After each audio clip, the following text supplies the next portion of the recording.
Good evening, ladies and gentlemen, and welcome to round one of the Legends Racing League Rallycross Championships. We are starting off, as you can happily see here, at the famous Lydden Hill Rallycross. The weather for tonight is going to be, well, today is going to be overcast, as you can see in the top right corner of your screen there. And looking at the sky from what you can see on that little bit there, it does look a bit overcast as well, doesn't it? So that could just add to things. Don't know if we're going to get any rain. Would be nice if we did. That'd throw something into the mix, wouldn't it? But like I say, if you haven't heard of us before, we are Legends Racing League, and we were started off by Dan Mack quite a while ago when he was a young lad.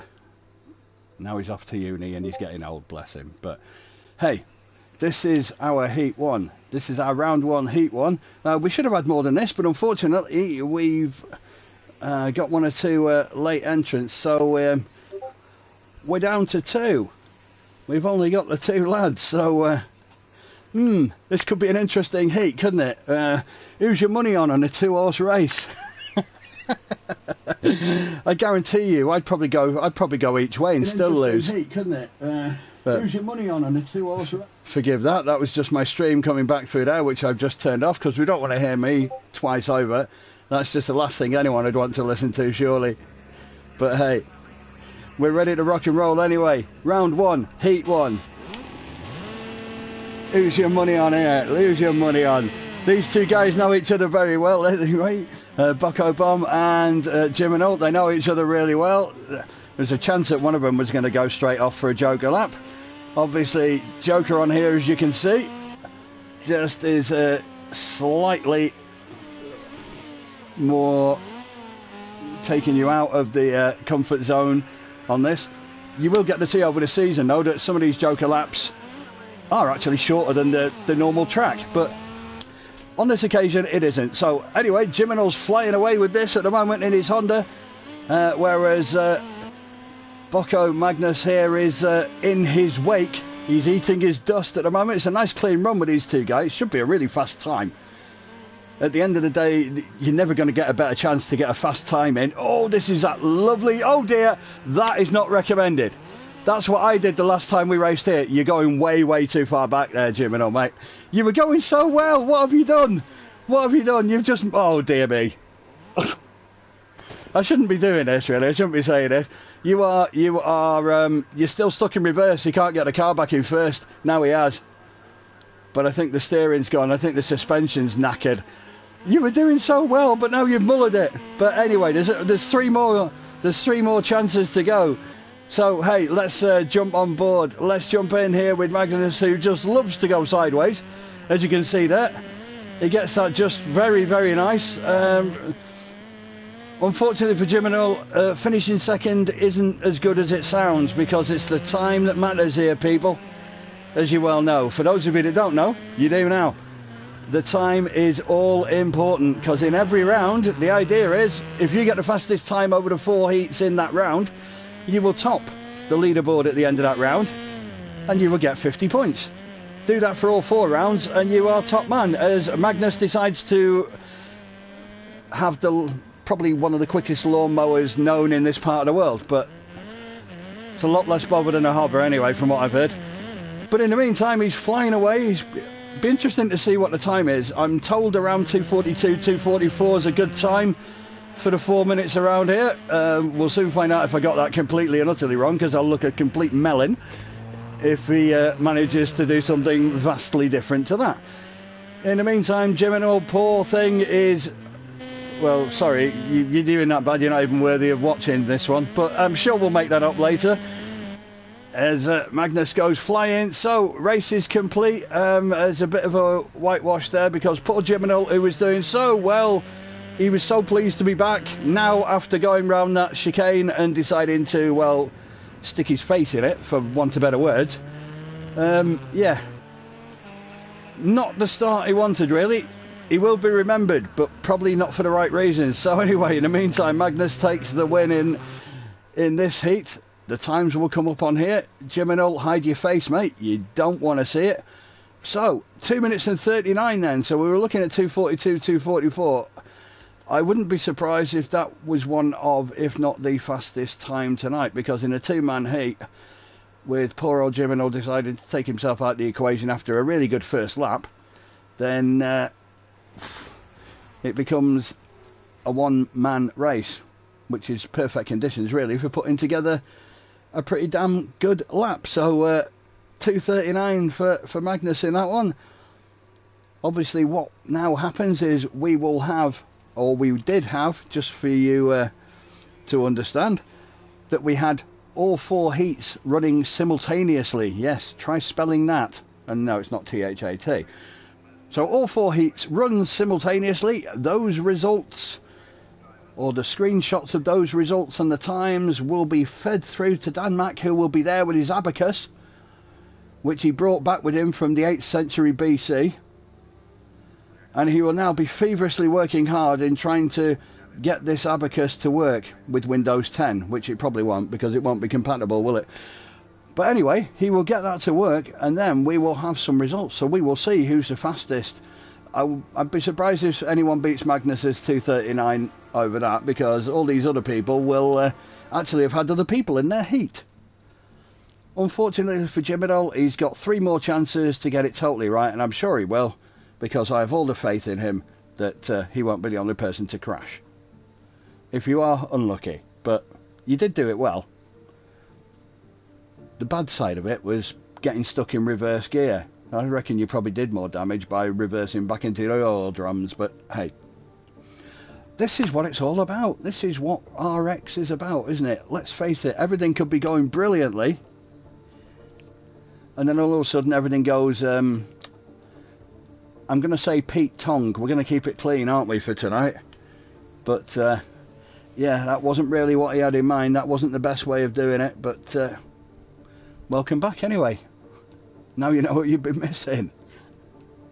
And no, I'm not going to laugh, because you've still done tons better than I would have ever done, so there's nothing to worry about on that score. But at the end of the day, it's 3 more rounds. You've got to try 3 more heats, should I say, within these rounds to get some points on the board and get yourself in the top 12. Because obviously, for those of you that don't know, with Rallycross, you start off with a qualifying. So within that qualifying, what you end up with are, hopefully you've got 4 simultaneous heats running, you've got 4 rounds, so everybody is in 4 races. Idea, obviously, to get the fastest time over the 4 heats in that round. So the fastest time over the 4 heats in that round takes 50 points, and then you've got 2nd, 3rd, 4th, 5th, 6th and 7th, etc., taking incremental points further down the scale, which we'll explain a little further on. At the end of the day, that happens on 4 occasions. Those points are cumulative, so they are collated at the end of the 4 rounds. What we will hope to have, thanks to Dan Mack and his amazing abacus, is we will have a table to update you with at the end of each round, so we can see who's doing what and who's not, for want of better words, just so we can see what the state of play is, what people need to do, certainly coming towards the last round anyway. And at the end of the day, the top 12 on that leaderboard will go into the semi-finals. They will then be split into 2 sets of 6, and that split will go 1, 3, 5, 7, 9, 11 and 2, 4, 6, 8, 10, 12 into the 2 semis. So you're seeded in that respect. The first is obviously in one semi, second place is in the second semi, third, you get the drift. And then obviously in the semis, times don't matter one bit at all. It's finish in the top 3. Finish in the top 3 gets you into the final, and then obviously you'd like to win, wouldn't you? But if you can't win, come 2nd or 3rd or 4th or 5th or even 6th, but get to the final, because obviously there's more points up for grabs. In the semis, the points change ever so slightly, so you get 6, 5, 4, 3, 2, 1 for those, and in the final you will get 8 rather than 6 for the winner, but everybody else gets 5, 4, 3, 2, 1, so there's a little bit of a premium for winning the final. Obviously you get a couple of extra points. Now those points go towards a championship. Confused yet? I'll try and get you confused before the end of the evening, don't you worry. But I'm sure most of you know what this is all about anyway, because that's why you're here, because hopefully most of you are racing. And those of you that aren't racing, well, I hope you're enjoying this. If you want to put something in the chat, please feel free to do so, and I will do my best to answer you in Swahili. Because I can't write in English, I can only write in Swahili. One of the weird quirks of my little brain. And if you believe that, you'll believe anything.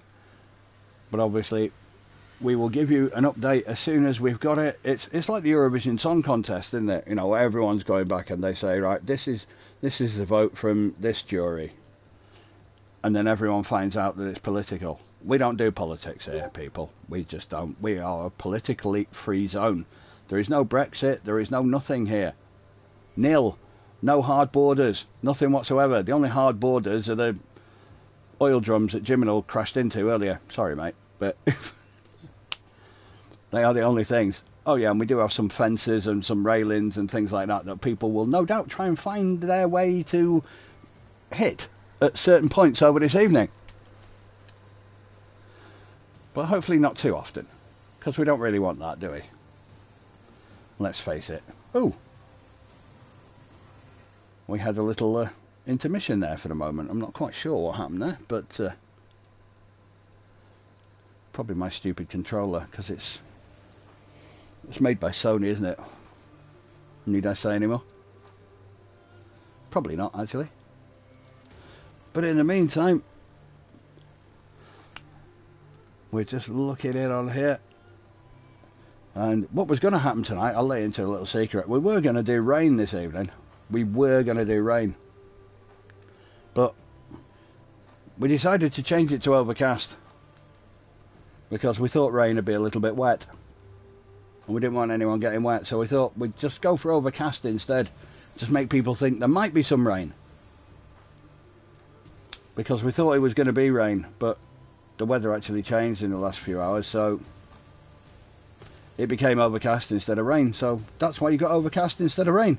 Even though I'm well aware that one or two people did a few test laps and did a bit of practice in the rain. The thing I will say to you guys is, if you did your practice in the rain and you were pretty good at that, then now that it's dry, you should be even better.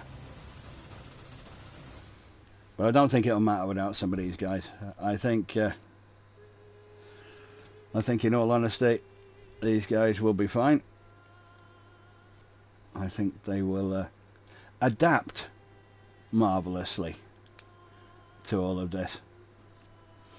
So like I say, it's just getting these, after the heats are gone, it's just getting all the information collated together, getting it all in there, crunching those numbers into the abacus, which then comes up with some amazing results, and this abacus is known to be 100% accurate. Forget your atomic clocks and all that rubbish.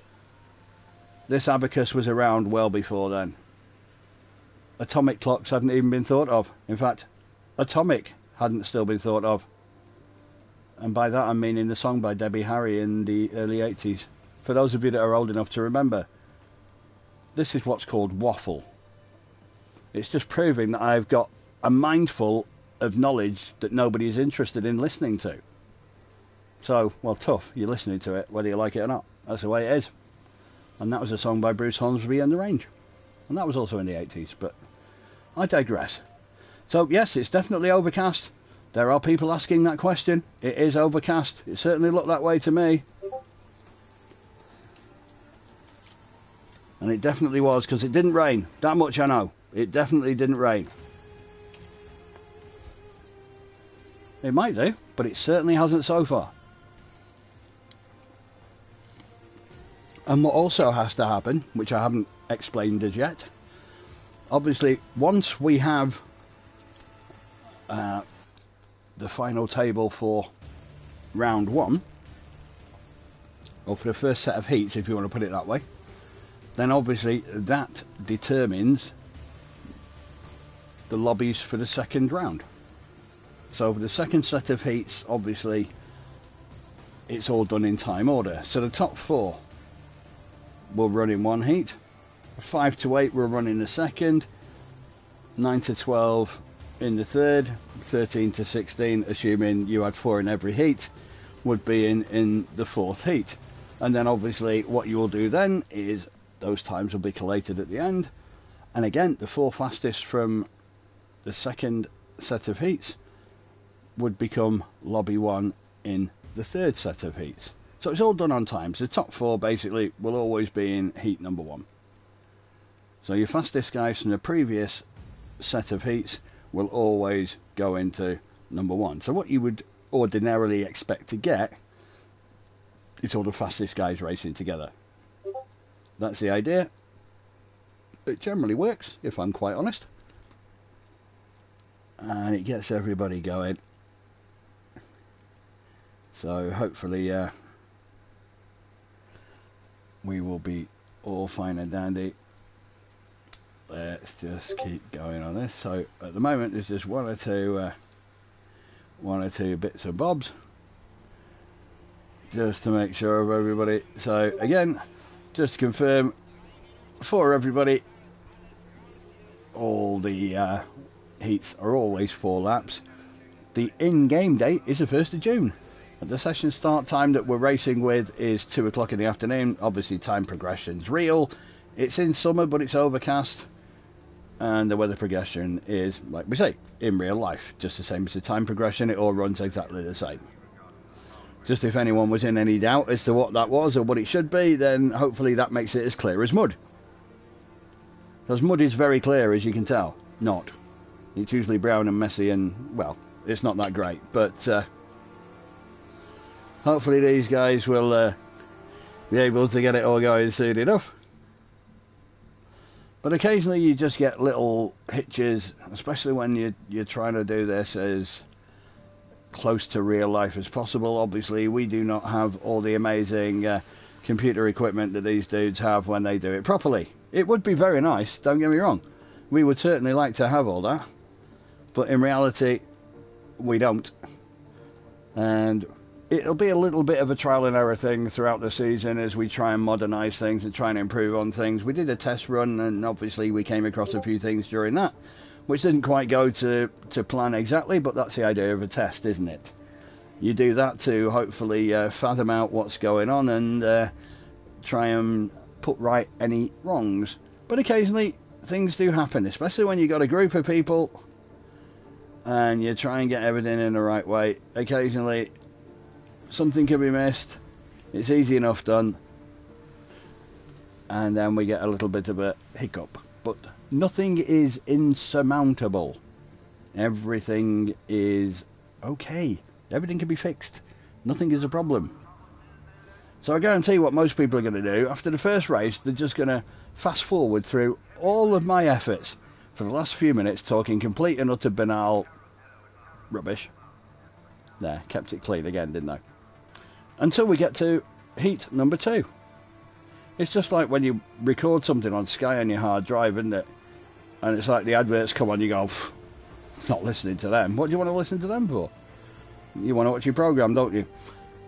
But the adverts aren't as exciting or as interesting as the rubbish that I'm coming out with this evening. So there you go. This becomes educational as well. So in the meantime, like I say, we're just waiting on those figures, the facts and the figures. I think it was a case of some of the people just getting their lovely results through to Dan Mack there, who's feverishly with his fast fingers poised on this abacus, ready to put all these figures into it, and it will magically come out with all the answers to life and, I don't know, the meaning of life, the history of the universe, and anything else that we possibly want to know, but we're afraid to ask.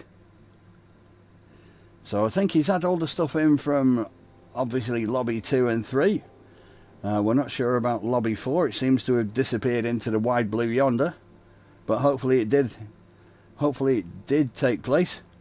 Yay, there we go. We have a lobby 4, and in that we had some people, and they also raced around the track the same as we did here, but not as fast. Oh, actually there is quite a fast one there from RS Ripper. I'm not sure whether I'm seeing a 2:38 there. If so, he's on the ball with that one. It looked like one or two of the others probably didn't have that much fun by the times that I could see on there. But I'm sure they'll be fine, really. So again, hopefully that will help to sort that out. Once we've got all the results in place, then obviously it's just getting those results in, getting their times all collated, feed them all into the machine, and the machine will go, well, the machine probably won't do anything really, but we would then hope to have a leaderboard for you with all these people on it, all in order of time, so we can see who gets the 50, the 47, the 45, etc. points for that first round. And then we can move on to the next one. I think also a little bit of confusion while I was just drinking a little bit of Pepsi Max. Yeah, not on the hard stuff, it's way too early. We're just on the... There are other Coke drinks available with no added sugar as well, so I'm led to believe, but unless Pepsi Max want to pay us a premium for just advertising their brand, which we would shamelessly do, but I'm sure that's not going to happen. So, like I say, good old Lydden Hill, at least it's not wet. But I think could have some decent times here. Like I say, RS Ripper put down some decent times before. He's done very, very well, in all honesty. And most of these guys you might know from before. Most of these guys are pretty good. I think it's fair to say they're pretty good exponents of the rallycross genre.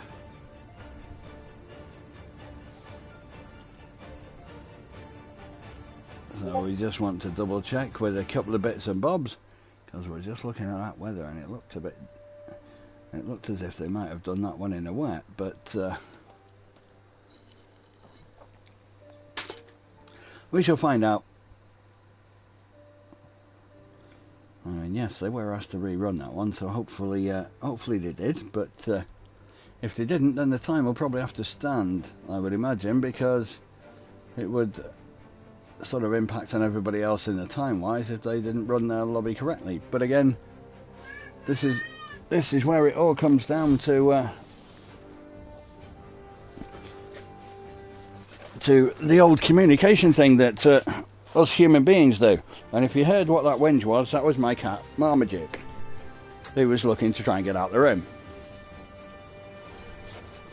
I think he wanted to go out, so we'll let him. There you go, out he goes, and they can go and play with the other 22. Because yeah, we got 23 cats. You'll probably hear that once or twice, but that's okay. Like I say, apologies for the delays.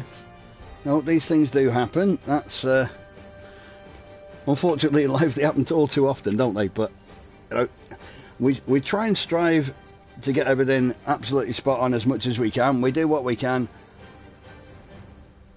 but occasionally you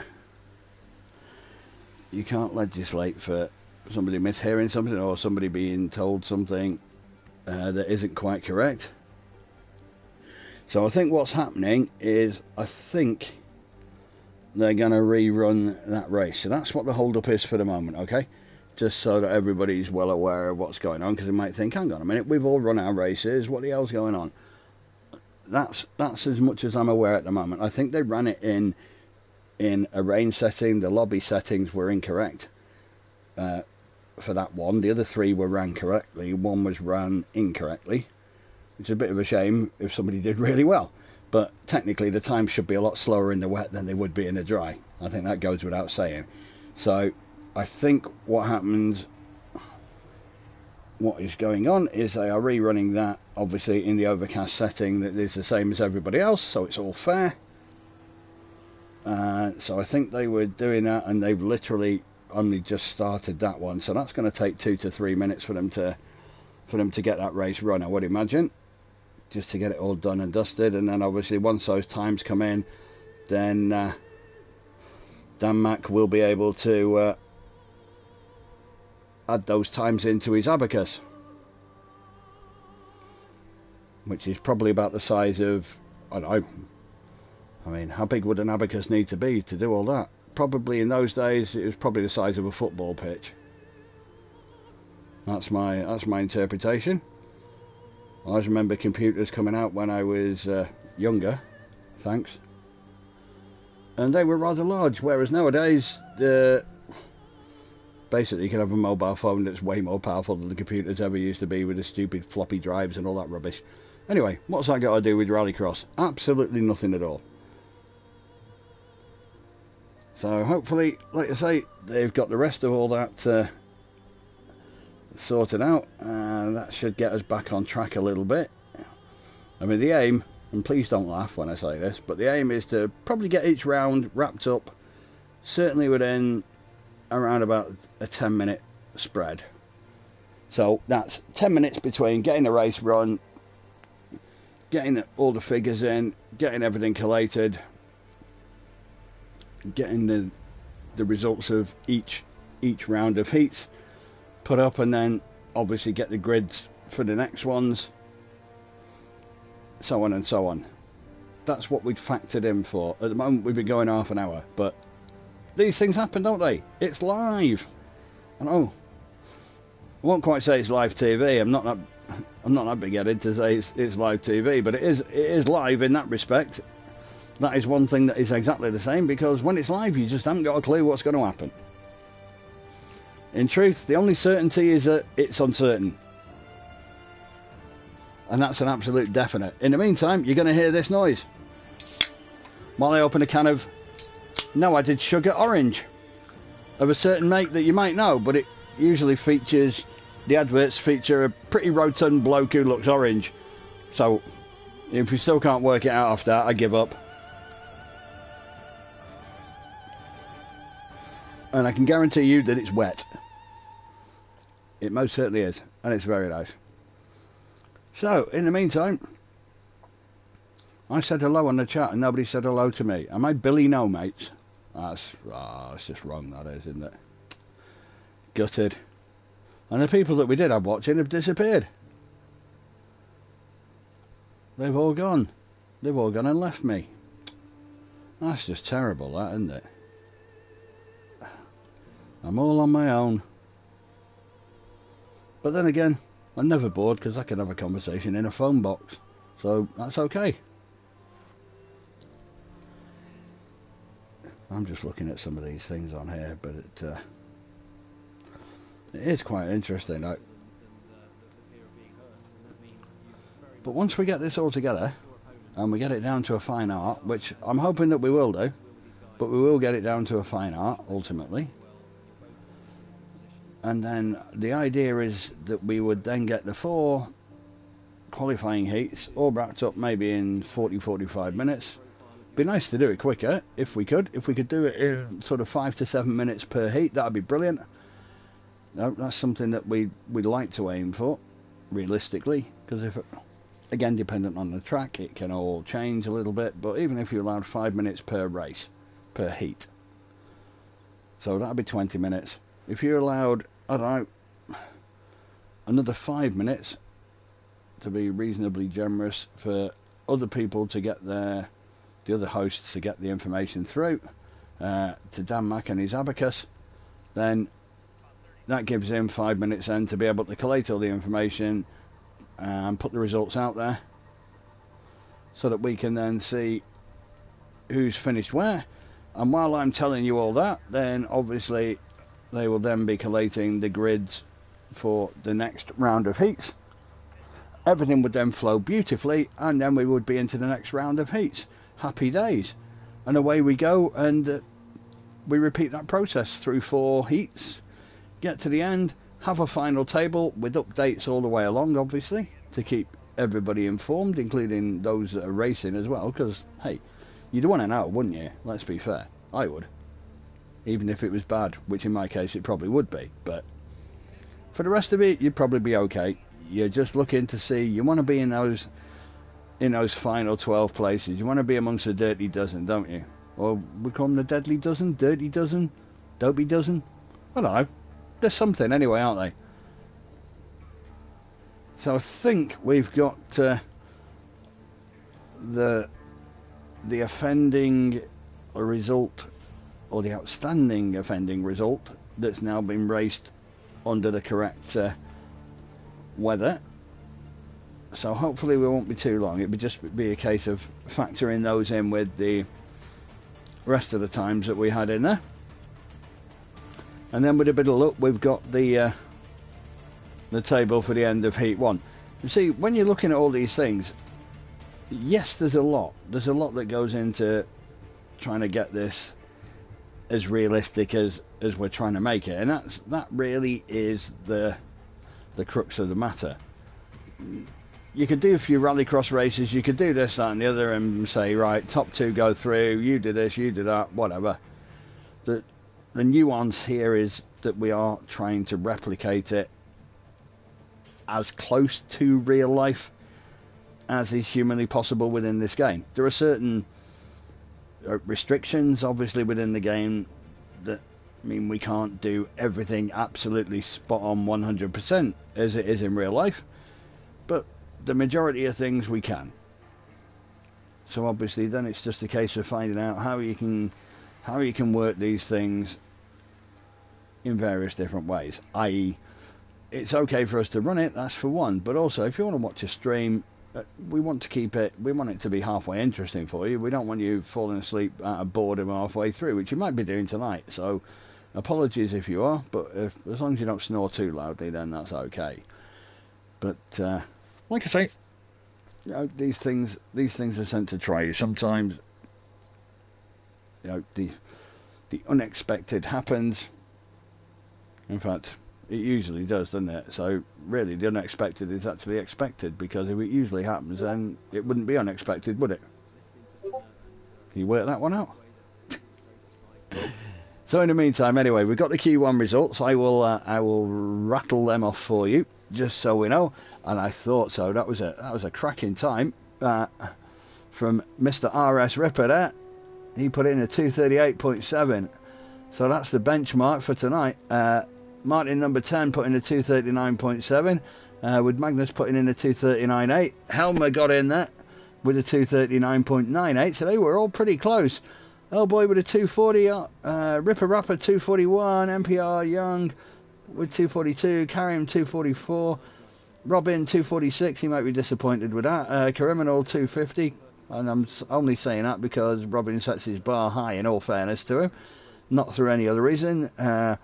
TK Bear with a 254, Jiminal with, unfortunately, his 306 after the debacle of falling into the what do you want to call it? Oil drums? They were oil drums, really, weren't they? They were oil drums, and they were a bit of metal fencing. So, but yeah, he hit them all. I mean, if you're going to do it properly. But the good thing for him is, there's actually 12 people racing tonight. So they're all going to get through to the final. So there you go. So obviously what we'll be expecting in this lobby, just for you to know, as people start to come in. So we are going to get to have a look at the fastest four guys in the last round. And that was RS Ripper, Martin number 10, Magnus and good old Helmer. So again, these are the top four boys from the last round. So they were the top four guys. So we are good to go any moment now. So of course, as you saw off those tables, the top four are in here, 5th to 8th are in the second lobby, and 9 to 12 are in the third. So putting the top four guys, the top fastest guys together, in theory, should give you a fast race, in theory. But it doesn't always, does it? Because you've got four fast guys all vying for position. And when everyone is vying for position, it's not always a fast race. But this is where it makes it fairer, because the guys that might have been slower in the first set of heats get to race with slower guys. So they might find that they're a bit faster than some of the other guys in their heat, and they get a clear track, so they don't get any dirty air, they don't get all the hassle that they'd have if they are behind two or three other guys who are faster than them, they've got perfect track position maybe in that race, so that gives them a chance to put in a faster time. So that's the idea of that mix. Again, it just throws it up a little bit, because by putting all these people together like we have now, then it gives a much more competitive race. So here we go.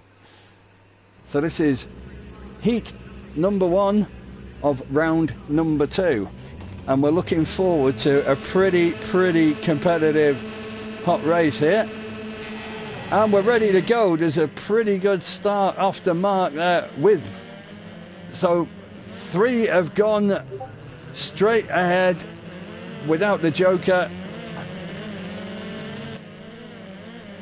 But why is it saying that's okay? I thought it was saying something else on there. So we got the 3, Martin number 10, followed by Helmer and RS Ripper. Magnus has decided to go straight for his joker. I think that's a pretty good idea, because it's going to give him some... Oh, no. I was going to say that's going to give him some clear track, but Martin number 10... Helmer there, poor old RS Ripper there, got some contact. I was trying to see if I could see the replay of it. I couldn't really see it very well, if I'm really honest, on that one. I couldn't see that perfectly well, unfortunately. But okay, that's... let's have a look. So in the meantime, obviously Martin number 10 is still got that lead, with Helmer in close proximity chasing him down. Obviously Magnus has done his joker lap, so in reality he might be de facto first place, but Martin number 10 is pulled out to, well, he had pulled out to 3.3, but it depending where you are in a track, obviously that can change quite easily. So here you go, these two going hell for leather between each other. And obviously now that Marcus has gone in, now that Martin's gone in on that, Helmer's still got the lead, but obviously Magnus has now got himself into second place. But there's a bit of side swiping there. So here, as we come out now, everybody has now done their joker. So this is where we are. This is the de facto position into lap 4, with Magnus leading from Martin number 10, from Helmer. And in fairness to RS Ripper, who got spun around, he's still got himself back within 7 seconds. So he's doing himself proud. For those of you that don't know, he did win our test. He did win our test run a couple of weeks back, so he has done pretty well, and all these guys are pretty good. But Magnus takes the win then from Martin number 10 and Helmer, and the unfortunate RS Ripper coming in 4th place there after having that unfortunate bump there. Again, with rallycross, different thing to tin top tracks. See what I mean with the time? If I just change my thread a little bit. Obviously, Magnus wins in 2 minutes 40. That's a good 2 seconds, or 1.5 seconds slower than the fastest time in heat number 1. Again, you've got 4 fast guys all together. So, it doesn't always mean a fast time. Sometimes it can mean a slower time. But yeah, that was a bit unfortunate for RS Ripper there in that one. I don't think there's anything untoward. And the point that I was trying to get to with that was the fact that it is tough. You know, in rallycross it's pretty impossible not to have any contact whatsoever. There's usually a little bit of bump and grind without being wreckfest, for want of better words. You know, everybody tries to race clean because everybody wants to get a fast time. Everybody wants to race clean, everyone wants to race true, but occasionally, just by the nature of what rallycross is, you're gonna get some touch in there. Unfortunately, it is going to happen. So, like I say, just to confirm the results from that heat: 2 minutes 40.039 for Magnus there, 2:40.268 for Martin number 10. So there wasn't much in that. 2:41.1 for Helmer. Again, not far behind, and I'm pretty sure that RS Ripper's time of 2:48 would have been a lot less without the spin. I think he did very well to get himself back into contention, in all fairness, after that, because he was left for dead. So well done to you, mate, for doing that and keeping yourself going and keeping yourself in there, because at the end of the day the points matter. Not as much tonight because all 12 are in the final, as I said before, because we had a couple of late withdrawals, unfortunately. It would have been nice to have had a few more in, because we've certainly got about 17 or 18 pretty much regular guys. I know one or two couldn't make it for tonight, and they had said so in advance. So hey, these things do happen, but we hope to have more of a full complement as the season goes on. But again, it's all about enjoyment. That's what it's all about for these gents. They enjoy the rallycross. I enjoy just talking, and you lot obviously don't enjoy listening. I'm sure you don't. So anyway, those are the results of that. We'll just wait for the results, obviously, of the other three. Hopefully everything went swimmingly this time. We had no hiccups, I would have hoped. And we'll get all that. We'll get all those results in so that they can be collated. Unfortunately, sometimes what happens with PSN and PlayStation, well, it's a shame sometimes. If somebody gets disconnected, it's a peril of PlayStation, isn't it? We all know the drift. It happens. It's a bit naff, but what we have to do is turn around and say it's a necessary evil of PlayStation. It's something that happens. So effectively, to try and keep it real, we class that almost like as a blown engine. So the race continues without that person, unfortunately. They will, though, however, get points for last place. So they will get some points, just not very many. But it's just one of those unfortunate things that does happen. It's just beyond your control, isn't it? And those things, just like a blown engine, that would be beyond your control. So, you know, these things do equate. They do happen. It's a bit of a downer if it happens to you. It's really, really annoying. But like I say, the saving grace for tonight is that it won't cost anyone a place in the final, because everyone's going to be in that top 12. And some of you might say, right, if everyone's in that top 12, then and why bother with the quali? But you have to. That's the event. The event is part and parcel of that, and there is seeding to be made and there are points to be made. So again, there are reasons for this to happen like so, because that is what an event would be. So like I say, at least you get some points if you disconnect. It is a bit rubbish, but again tonight, thankfully, it doesn't cost you a place in the final. You're still going to be in it. So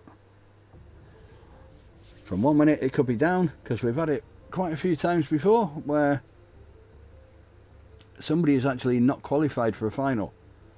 Somebody drops out, then that person then steps in as the next best placed person on the grid, and they've gone away and won the final. It happens. It's one of those things. It's like Denmark getting invited to the 1992 European Championships. They didn't qualify, but because of Yugoslavia going through what it was at the time, they got invited and they won it. It happens. So hopefully we've got all the results coming in from the three lobbies there then. Then it's just a case of obviously collating those. Once those are collated, what I should be able to do is give you a little rundown on what the placings are so far, what that has done, because obviously RS Ripper was in front after round one. Unfortunately for him, he won't be there after round two, I don't think, but he'll still be in the mix, having had the top score in the first round and getting the 50 points on the board, which is what really, really matters. So hopefully then we've got all those in there. All those results are collated and all together. And then we'll get the grid order for round three, obviously based on the results of round two. So the top four guys in those tables will be contesting the first lobby, which is the one that we shall be watching because we get the top lobby every time. Let's just look at a draw, that, isn't it? But that's okay. So again, we'll just wait for that, and then once we wait for that to come in, once that's all in together, we just do the same thing all over again. And then again, one more time, which gets us into the fourth round. Then we'll see our final table. Obviously, the top 12, of which we are 12, will get into the final. But obviously, we'll determine the seedings for that final. And then it's into the semis, which obviously are 6 laps, as are all the finals. They're always a 6-lap race, but you've got 6 cars in it. So obviously it's much more populated, but the times don't matter. It's just first past the post. And that's the difference between qualifying for the finals and the finals themselves. It's all about speed in the qualifiers. How fast can your time be? It doesn't matter whether you come first, second, third, fourth. Well, it does. It does to the individual person, I'm sure. But you could come fourth in your heat, and it could be the fastest heat. So you technically could have the 4th fastest time of everyone in that round. It's just you happen to be in a heat with 3 other very, very fast people. So, you know, even if you came last in your heat, it doesn't mean you're bottom of the pile. Far from it. If you're in a particular heat and you put a good time together, that's all that matters. The other people almost become incidental at that point when you put the timings in. And just as I say it, here we are. So at the end, for the Q2 results, obviously you got Hellboy with a 2:38.5 again. MPI, excuse me, I got hiccups, excuse me for that one. MPI Young for 2:39.4. Robin Norlander getting a bit better with that one, 2:39.7. I'm sure he'll be much more happy with that. Magnus sneaking in on 4th there for 2:40, so he's going to stay here with me. Again, Martin number 10 just outside with 2:40.268. So that was all good, in all fairness. Martin number 10 then, and Ripper Rapper, that'll still be a really good lobby in there with Helmer and Jim and Earl as well. Again, you look at the time difference between the times. For all the ones who didn't have a crash or anything like that, you're only looking at a spread of about 3 to 4 seconds. And that's across everybody. And that is literally across everybody. You know, the other 2 guys, RS Ripper and Criminal, in all fairness, they've obviously had bumps. They're not the times that they've gone through without any problems whatsoever. So at the moment we're just waiting for this lobby to fill up with the 4 guys that are going to be racing it. So obviously we've got Magnus, we've got Mr. Norlander, we've got MPR Young, and we are just waiting for Hellboy to get himself into here. And here he is. So again, in theory, all you've got to do is just look at everybody's rating and you will see exactly. Apart from Mr. Norlander, don't let that fool you. It's just basically because he's set up with a new moniker. And now that we've got everybody in, that's why he's showing his U1500, because he's just set up with a new name. So he's changed it from what he had before. So we are ready to rock and roll whenever you are, as we come into the 3rd round of heats. So this is heat number 1 of round number 3, and we should be ready to go any moment now. So I think we'll just be waiting just to make sure that all the other lobbies are all fine and dandy and all good to go. And here we go. Oh, we were just about to go. There was just a slight hold up there. Something held us. No, that's okay. We're good to go. So again, your 5-second countdown, ready to go into round 3. Again, like I say, I've probably said it many a time tonight if you've been listening to the whole lot, and if you haven't, why weren't you? But if you have weathered the storm so to speak, and been able to listen to me with this for this long without falling asleep, well done you. Give yourself a Blue Peter badge or something. But in reality, as I was trying to make a point earlier on to say that this is a high class field. It's fair to say this is probably one of the better or best fields that there are probably in rallycross across PS4. So we should, in all fairness, be looking at these guys go, you know, if you come second or third in a heat with these dudes, then it's still pretty good. So here we go then. Heat 3, Heat 1, round 3. Let's get it right, shall we? So at the moment, in position, probably the best position. I usually think the guys on the outside are better, but sometimes on this particular track, I think it does favour the inside guy, as Magnus has got here. So if he gets a good start away and throws himself into the corner, he makes it difficult for people to get past him then. It would become really tough. So everyone's away, thankfully. Everything goes fine. And we got 3 jokers running. I've not seen that before. That's the first time I've seen that. That is going to be so interesting. Sorry, Magnus, I'm going to come off you, mate, while I'm looking at these 3 guys coming around the joker, all bouncing around. I want to see them all. They've all done really well coming through that, considering they all had to get through the chicane. But at the moment, those 3 guys have gone for the joker. The fact that Magnus didn't is giving him a very, very clear track. So that gives him a perfect chance to put together a storming time, which I'm sure he'll be looking to do. So at the moment he's got a 4-second lead. Yeah, I know, as I've said before, on this track. Oh, no, he's nearly blown it there.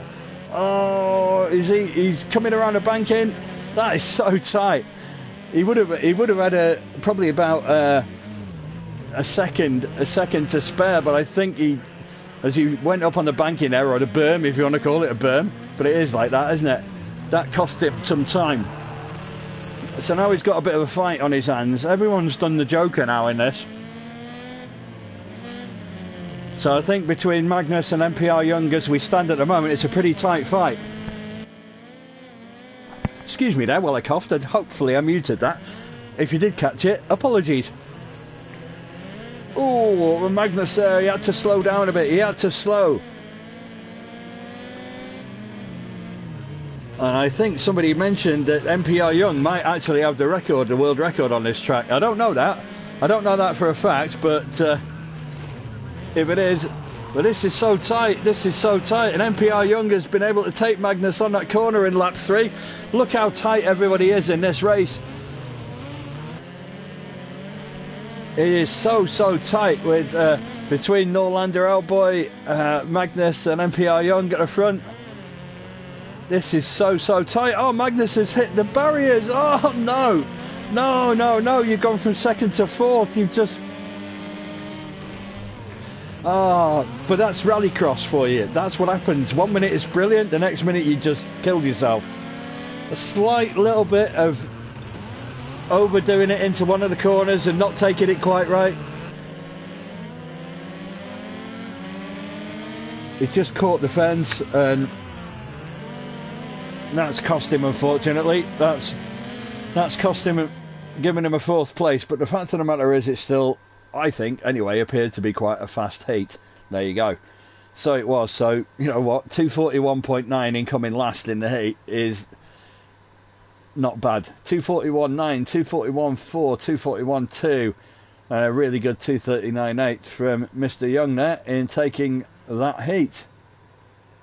So again, it's just a case of seeing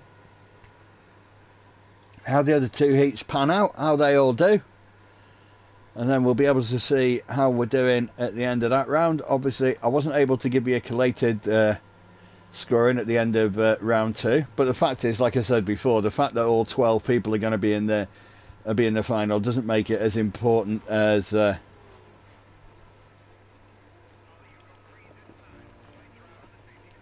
it could be. So if it was a case of I was having 16 or 18, 20 people in there, then that could certainly have a bearing on on how things go, but hopefully for everybody, for tonight, it's all fine. It's not an issue. So we have the results of the first one, but obviously it's then just a case of seeing how the rest pan out, how they all do, and then we can get that all together, get into the final round, and see how everybody gets on,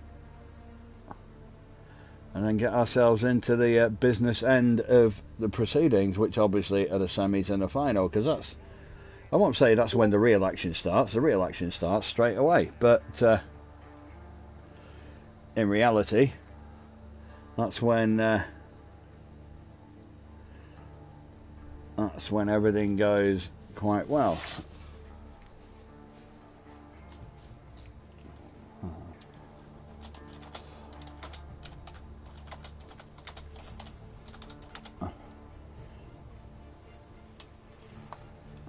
That's okay. I was just going to answer a question that somebody put on there, but I think they've managed to sort it out and answer their own question, which makes it easier because then I don't have to.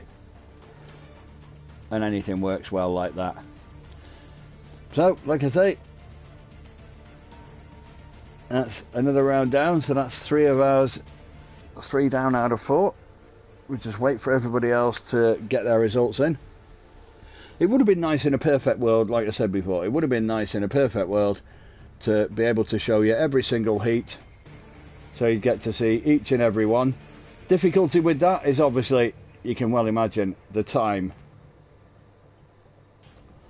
You know, the time element would be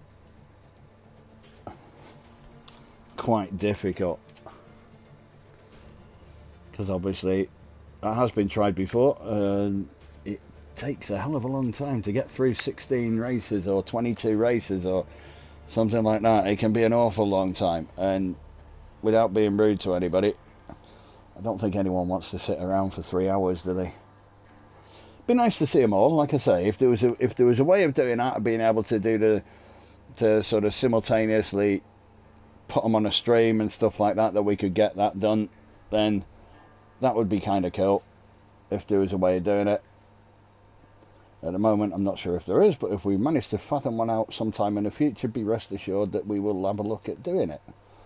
Because if it's something that can work, then happy days, of course we'll do it. Because we would like everyone to see every race, and if you're in a certain race, you would like it to be on there, wouldn't you? But we can only do certain things at the moment, so we can't do the whole thing all together. So we're trying to do the best of... we see what we could do there. So again, I think we're just waiting for one of the last races to end. I think we had a slight issue in one of the lobbies. Not sure what it was, but I think we had a slight issue. So hopefully that was resolved, and I think the race got itself underway. So I think everything is fine and dandy. Again, like I say, you get these things, you get a few hitches, certain things happen.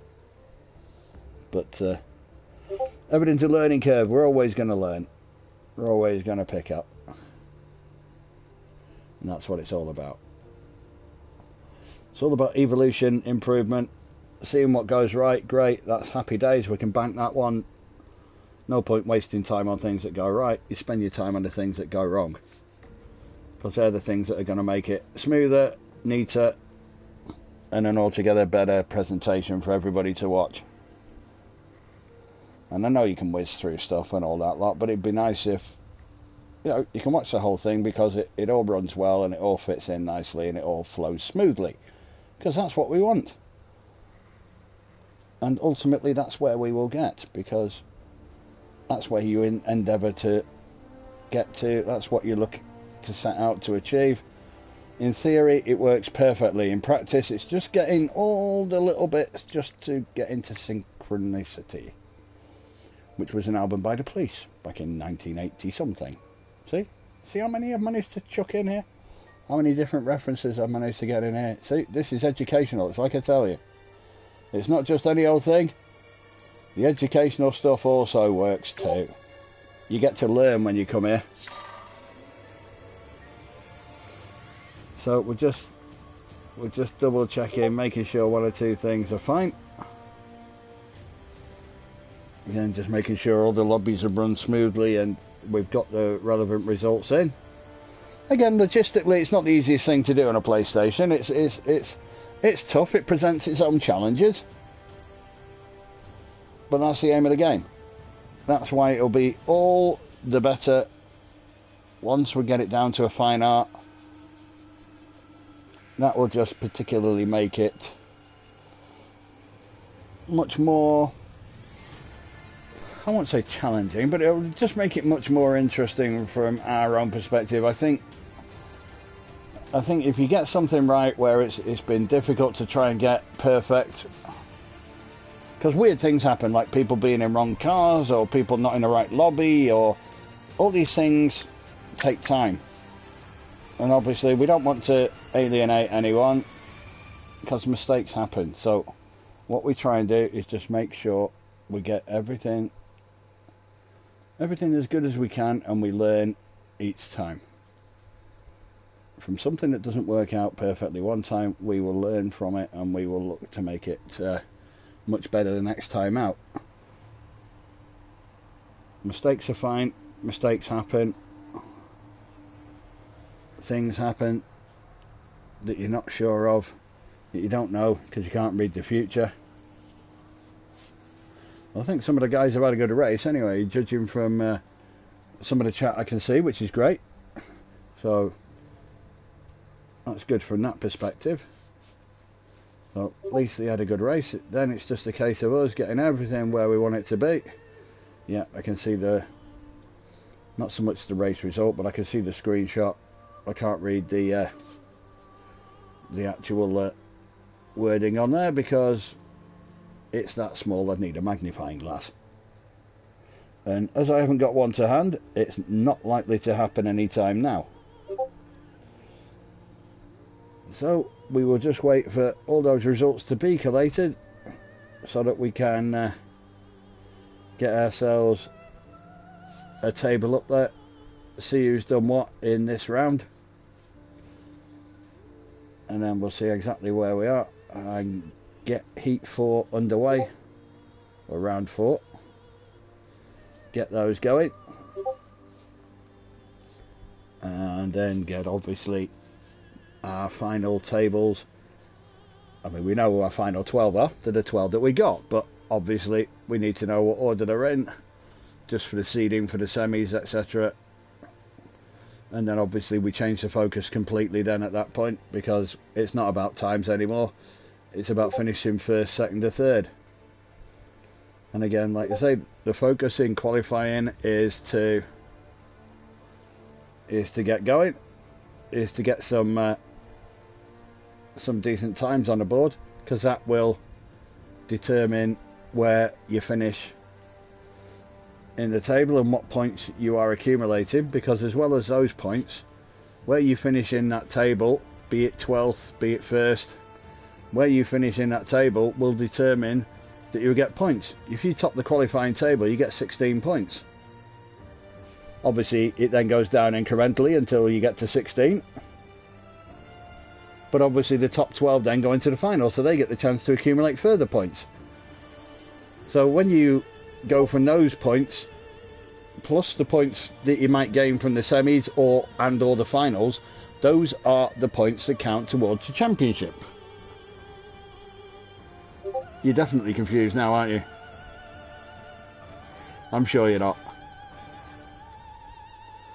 So we should be ready pretty soon, I think, to go into round 4 of our qualifying competition here to determine our top 12 of Lydden Hill. I don't know if any of you guys have raced at Lydden Hill. I mean, I've raced, not in rallycross, but I've raced at Lydden Hill in ordinary, what I would call tin top cars, be them GTs, etc, etc. I don't mean in real life, although there will probably be people who have done some of these tracks in real life. I know somebody who's done Knock Hill, obviously lives in Scotland. Well, not obviously, I suppose you don't have to live in Scotland to go to Knock Hill, do you? But it does help. It does help if you're close. So obviously we're going to go into round 4 pretty soon. Just wait for that information to come through, and then we can, as I said before, Dan Mack gets to work with his all-powerful abacus to get all this information collated, so that we will then know what the order is for the last set of qualifying heats, and that will then determine our semis and final, which is where, like I say, where things change and the focus becomes win. Not that it wasn't before, but time was as important as anything before, whereas now it's just about win. Time is immaterial. Time means nothing. It's get past the post. Get past the post. Let me put my teeth back in. Get past the post first, second or third. That gets you in the final. First is better. Second, well, will do. Third, okay. But it gets you in the final. But obviously it gets you more points. So theoretically, you could win the qualifying.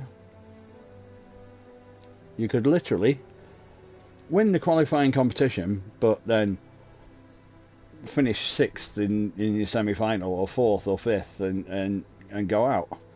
So obviously then, if you finish last in your semi, you'd only get an extra point from the 16 that you got for winning the quali. So that would be 17 points. So theoretically, you could have some guy who came 12th, and then he wins the final. He gets 8 points for that. So he would have got what, 4 points for finishing 12th. He would have got 8 points for the other one. So that would have given him 12 points. And let's say if he won his semi, that would have given him another 6 points. So he'd have 18. So even though he finished 12th in the qualifying, if he won his semi in a final, he'd get more points than the person who topped the qualifying but flunked out in the finals. So, well, there can be a lot of differences. And that's rallycross for you. It really can change very quickly. But I think that's the beauty of it, isn't it?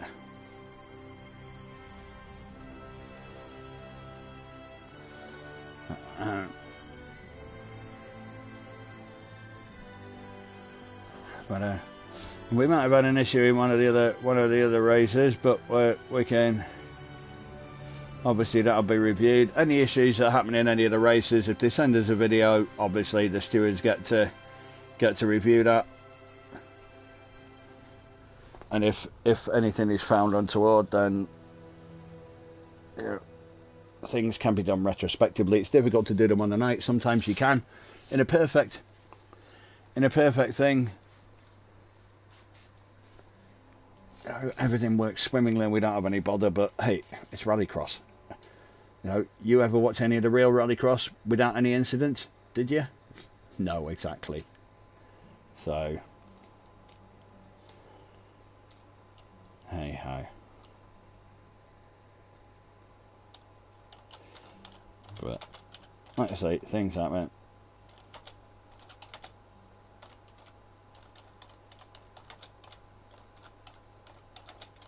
So then we'll be ready to go.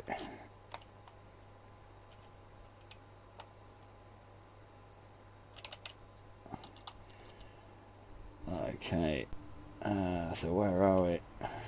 We're just waiting to get those results, I think. Just so we can see exactly where we are up to with that.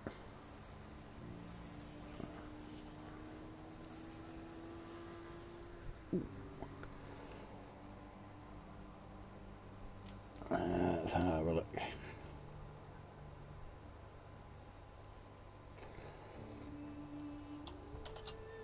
So again, we're just waiting on a couple of guys.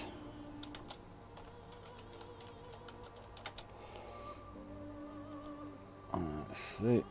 And once we get all that in,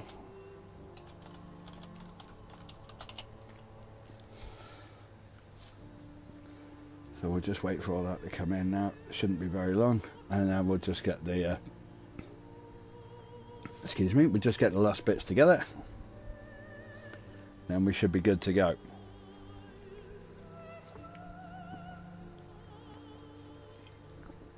As I have another swig of my liquid, keep my voice feeling so smooth and suave as it does.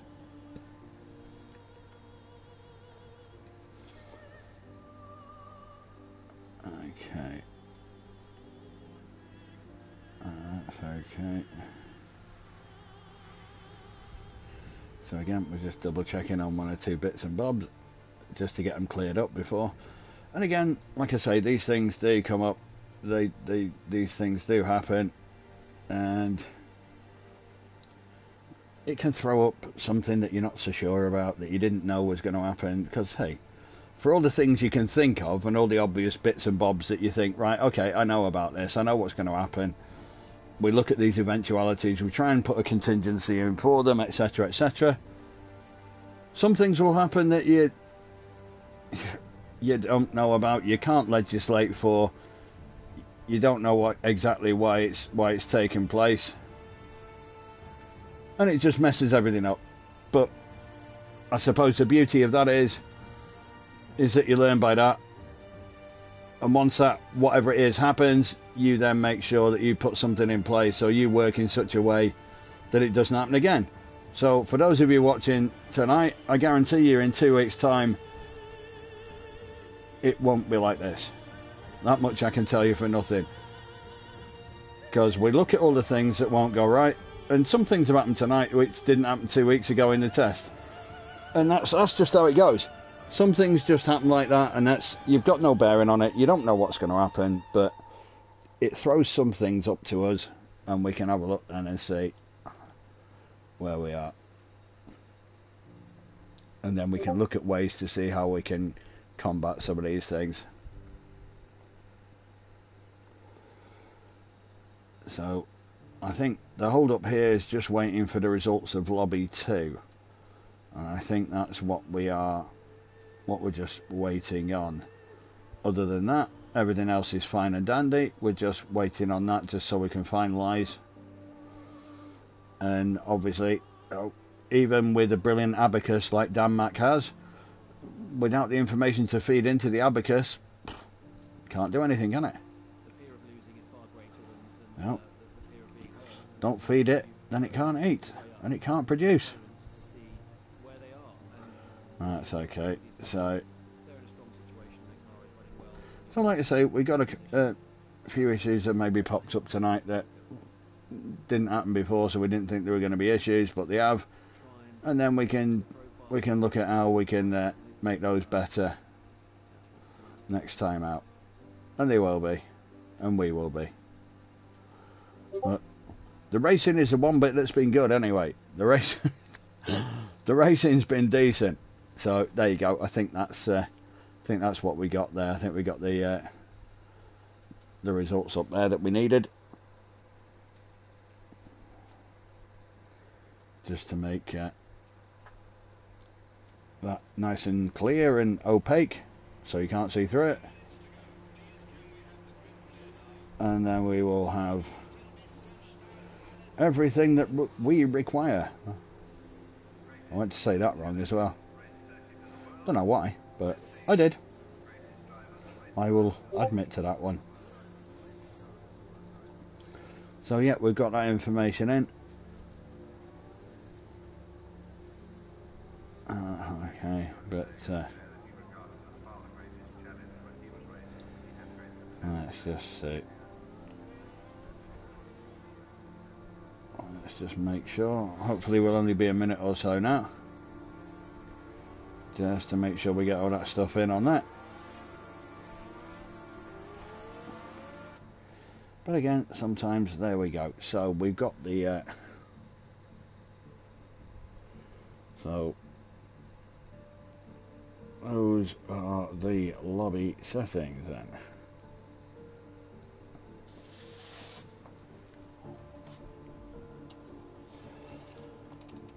Let's see where we are with that. Let's have a look. So according to that, we're going to have a lobby with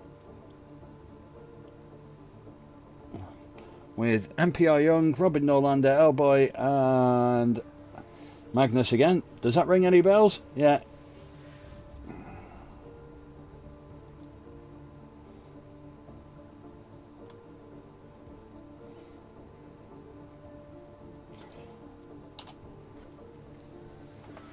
And we're just waiting, obviously, for we're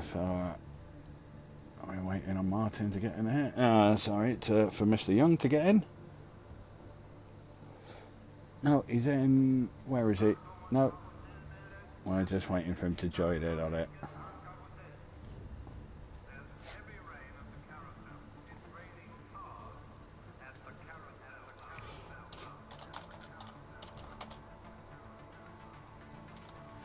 That's it.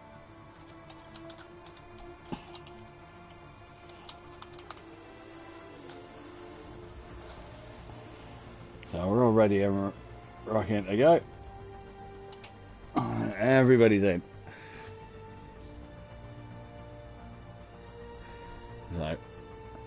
So we should be ready to go very, very soon.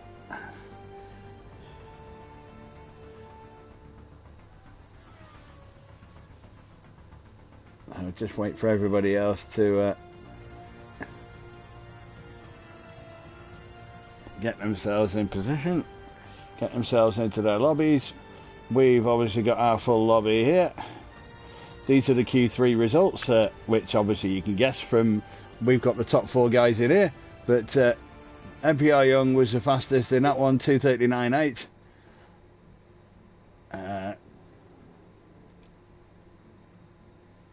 So yeah, we're all ready to go. We're ready to rock and roll into the 4th qualifying heat. So obviously these heats now will determine the order for the semis and the final. Like I say, on this occasion everyone's in the final. We've had a couple of incidents, obviously not in the races that we were particularly watching here, I don't think, in all fairness. But also I think in the heat of battle sometimes, yeah, okay, emotions can be high. I'm going to be the first person to turn around and say if I feel someone's taking me out, I'm not very happy. But the reality is sometimes, especially if it's something like this, not quite the same as 10-top driving where you know exactly where you are, but in rallycross, your proximity to someone else isn't always what you think it is. Or theirs to you might not always be what they think it is. And they might hit you or you might hit them, but you think they're wrong and they think you're wrong. And actually the best thing to do is review it, have a look at it afterwards and see if it is as you thought it was. Because sometimes when you're looking at it from a third person perspective, it can look totally different. Anyway, enough of all that. We've got 3 people. Who haven't we got?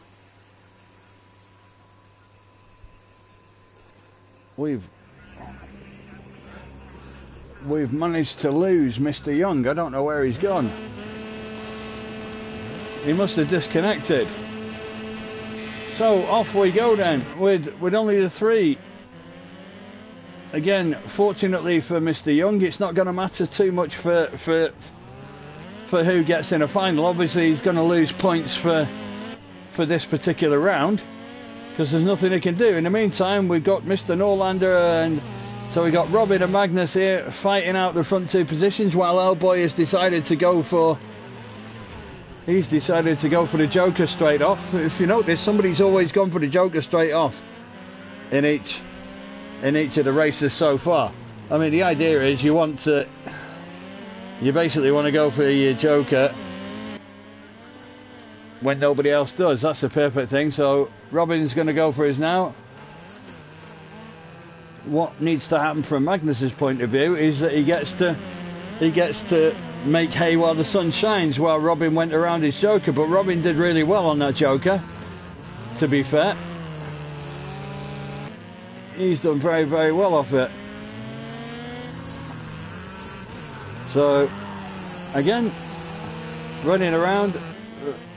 Those two guys, having done their Joker, are pretty much, I was going to say side by side. It's commentator's curse, isn't it, when something just happens and they, that splits them up a little bit, puts a bit of a gap between them. In the meantime, of course, we've got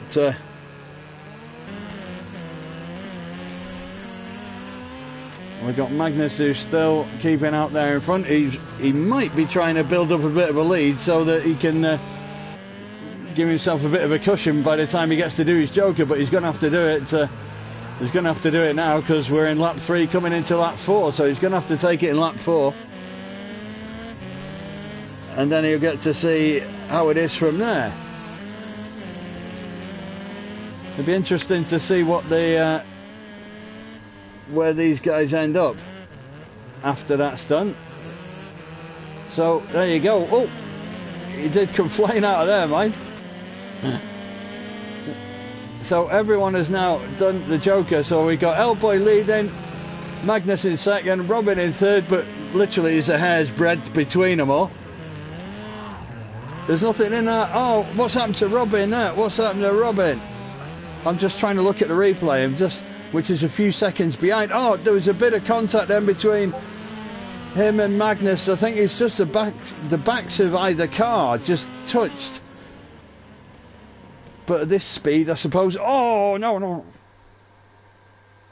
Luckily for him, that was afterwards. Again, unfortunately for Mr. Young, I don't know what happened to him in that, but anyway, Elboy took a 2:39.2. Robin took a 2:41.5 with Magnus a 2:44.8. Poor old Mr. Young. Obviously, must have got discoed from the lobby, I think, but it was a bit naff for him. But again, does not cost him. Doesn't cost him a position in the final. It does cost him some points. That goes without saying. It certainly cost him some points, but it has not cost him a position in the final. So that's okay. That's the good side of things, I suppose, from that perspective. That's the good part.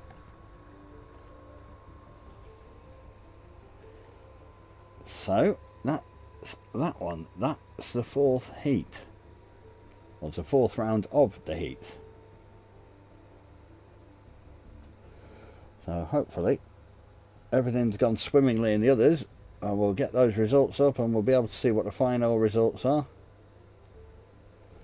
Whether they've got some issues in one of the other lobbies, I'm not so sure at this point. I'm just seeing some conversation, but I'm not sure as to what the gist of it is, but I'm sure we'll get to see that soon enough, just to know exactly what did take place, because obviously I'm not party to that at this point. So obviously that's the result from our heat in there. I think they've had an issue, but I think they've managed to get through it. Again, things we can't legislate for. Issues with PlayStation Network. Obviously we got guys from all over the place here. We're not just all in the UK. Obviously we've got quite a lot of guys from Norway, Denmark, Sweden, etc., and France, of course. We have got a few guys from different countries here, so we might not be affected in one country, but we could be affected in another one. So these things do happen. Again, the things that you've got to factor in, that we are sort of spread across the majority of Europe, and in some cases a little bit further afield, but we do have one or two guys who are further afield, but not tonight. So we're just waiting to see what goes on with. We had an issue with one of the lobbies, but hopefully that'll be sorted in a moment, and we'll get things underway and make sure we've got all the information we need. Because obviously once all those races are done, yeah, I think they're just going to run that race again. Something obviously happened with the lobby, whether it had some mass disconnection issues or something or other, I'm not altogether sure, but obviously something didn't go well, so effectively from that point of view we'll just wait and see what happens here. Wait for those results. Then what we should do is get the final results for this particular round, and then once the round is complete, which obviously it will be, then effectively then what we can look at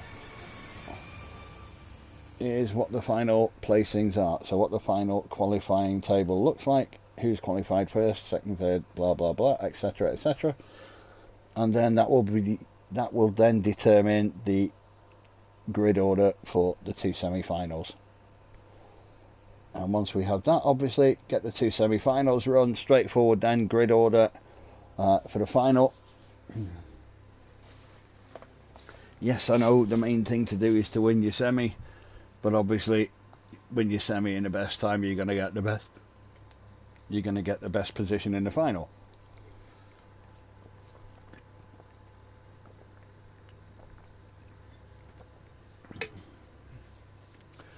So we will be ready to go.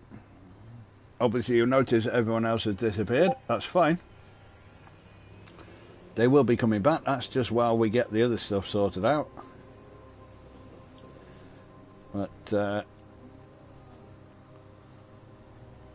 we will look at this one. I mean, there certainly were a couple, but I wasn't so sure really what happened there. I wasn't too sure what happened on that one. Again, trying to look at that from there, it was quite difficult, wasn't it?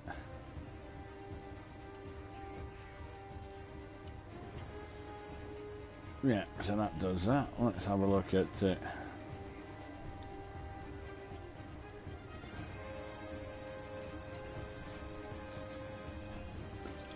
Yeah, it's one of them things. Again, with Rallycross, these things do happen.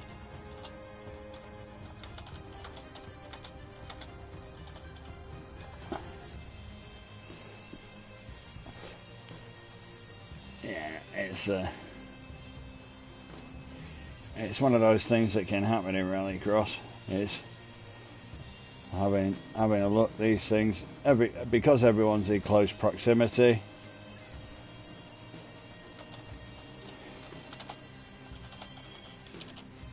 Unfortunately, like I said, close proximity racing like that is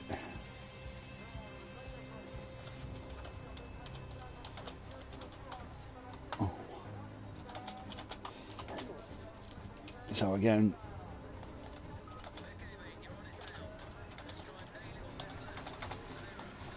Let's see.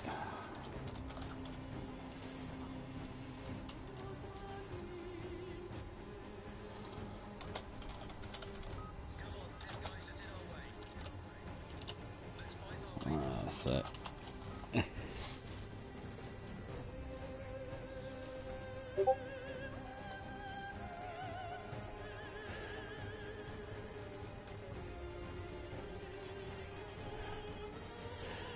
So, in the meantime, obviously, we're just waiting for the final tables and stuff like that. And once we get all that in place,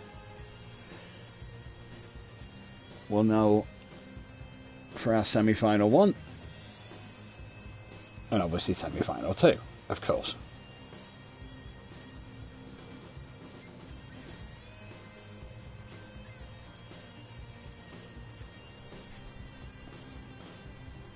Let's have a look.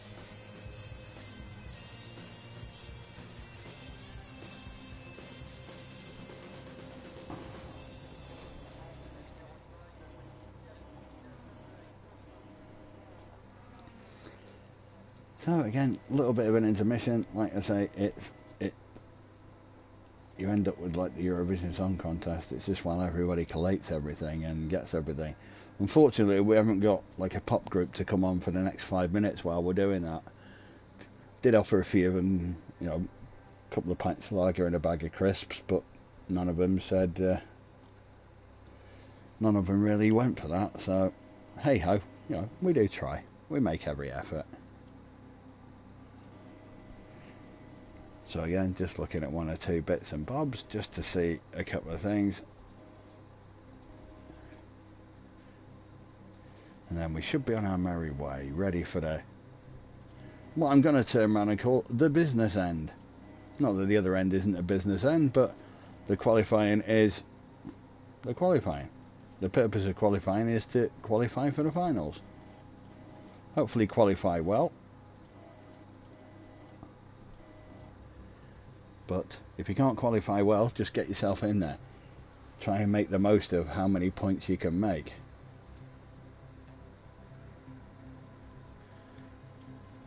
So we're just waiting for, obviously, get all that information in. Once we've got all that information in, we can be good to go.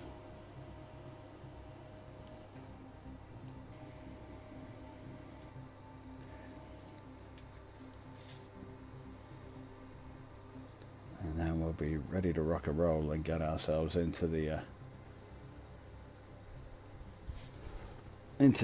semis and the final.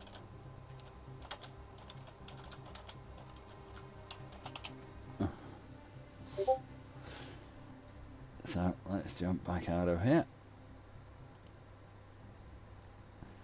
So again, we're just making sure we got all those results in. I think those are the results of the first two. That's the result of the third.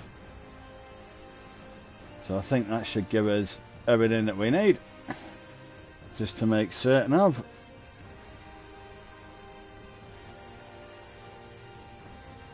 And we can see where we are.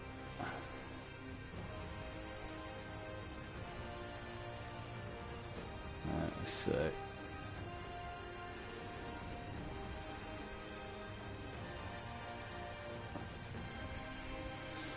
Hopefully we'll be, obviously we should probably have a new lobby that'll set up, but I've kept this screen on anyway, because otherwise you just get the project card screen, and this one's as good as any other. Don't think it's certainly going to do any harm, is it? That's for certain.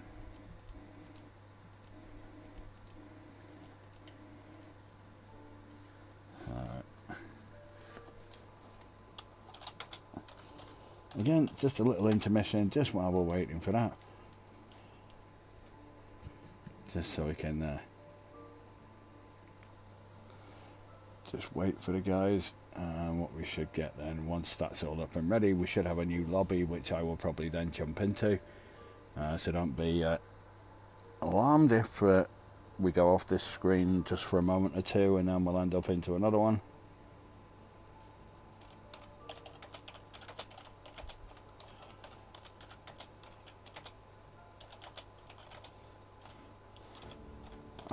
Let's see here.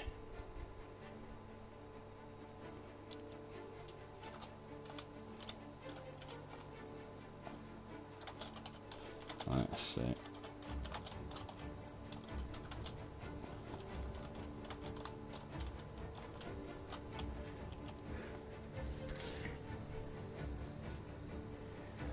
Let's see.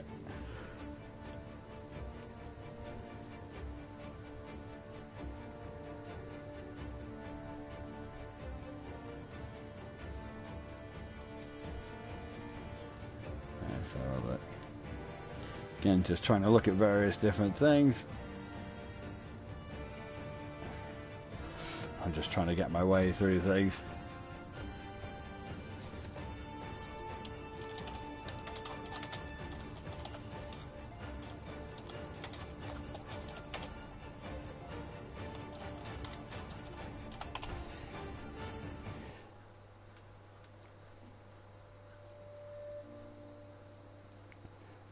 This music is so, well, if you've ever played Project Cars, you realise that all the music is very nice if you can play a piano. If you can't, like me, then it's still very nice, but you wish you could. But it does sound quite good. But after you've heard it 964,327 times, and trust me, I've counted them, it does get a little bit repetitious and a bit boring. You'd wish they had some more. Anyway, in the meantime,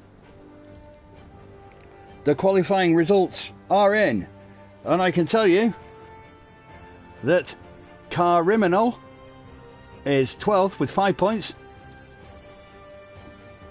and then it just disappeared. Where did it go? Someone's done that to wind me up, haven't they? Oh dear. That was great. I was just about to tell you the results and then they disappeared. So I'm not going to tell you what the results are because they're not there anymore. Talk about keeping you in suspense.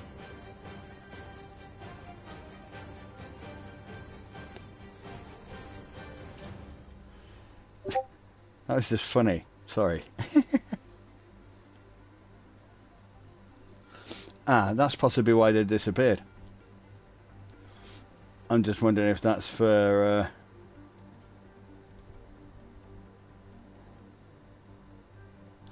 yeah, that's okay. Yeah, that's why it disappeared. I get that. I get that. It just prompted a question because we had two guys who were on equal points. And I'm just wondering, because then it goes on count back from the Q4 result. So basically, whoever did better in Q4 then is the person who takes precedent.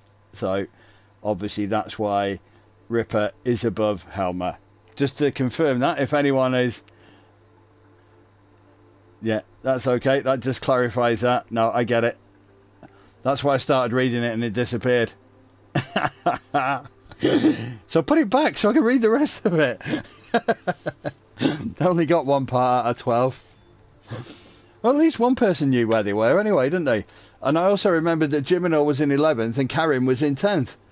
But apart from that, I haven't got a clue. So that's basically where that leaves.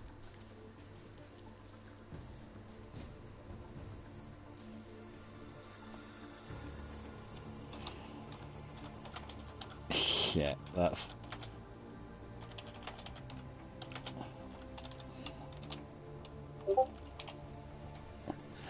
Ah, dear. Right, now I can tell you. You sure now you're going to take it away from me once I start saying anything? I reckon you are. It's not abacus, it is. It's just had a malfunction, didn't it? Right, anyway. So, like I said, Criminal in 12th with 5 points. Now you can see what I meant about points earlier on, hopefully. Jiminal 11th with 6 points. Karim with 7 points in 10th.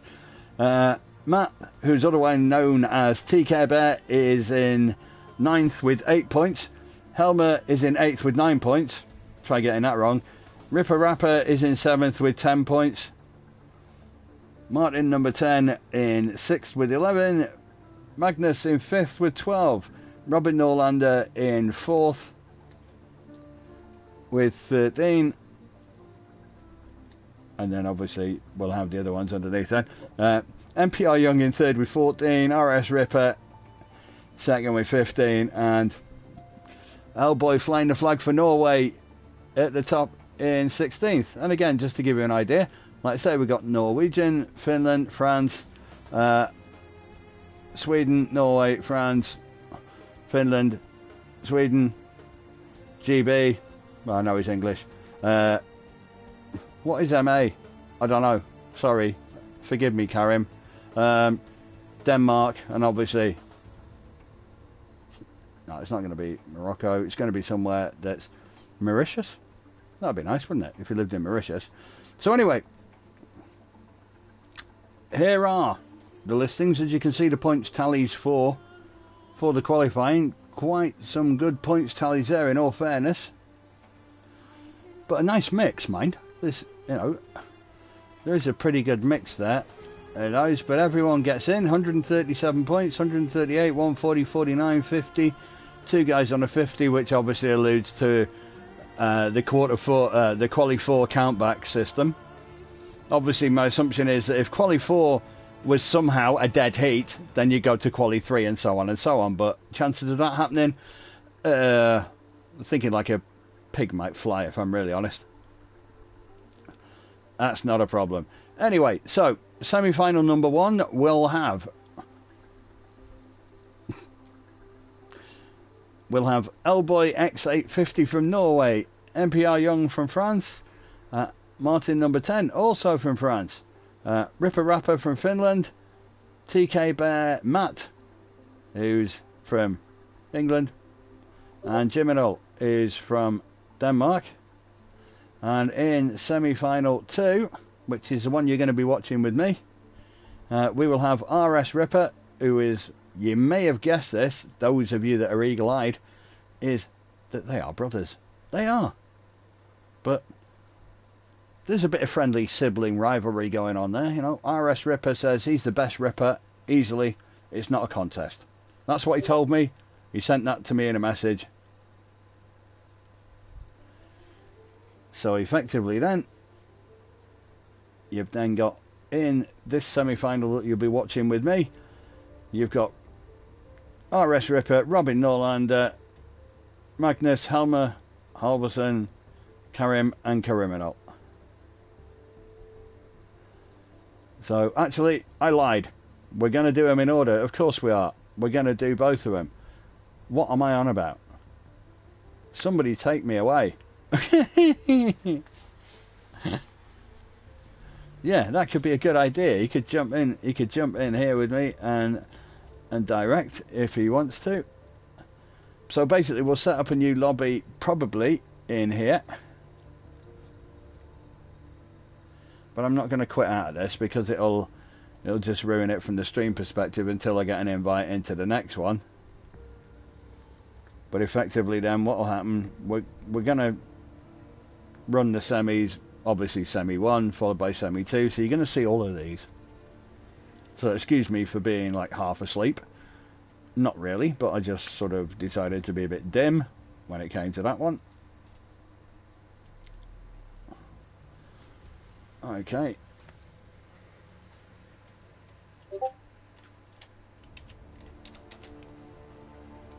I'm just going to wait. Have I got an invite? Have I?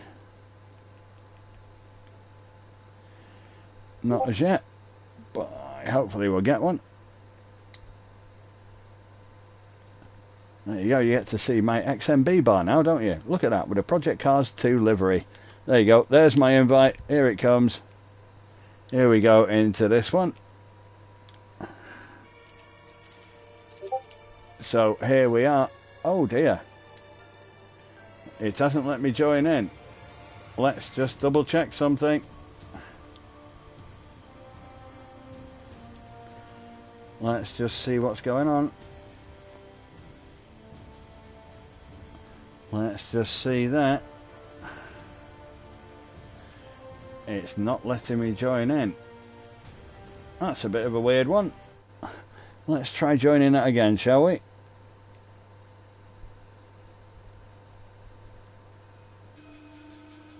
Is it letting me join? Yay, it's let me join this time. That's good. So here we are. So like I say, we are up and running in here now. So we should be all good to go. Obviously we got the 6 guys in here.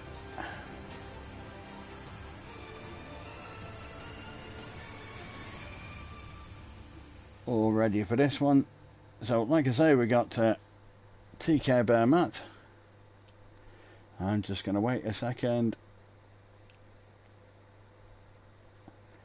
Just make sure that we're all in place and ready to go.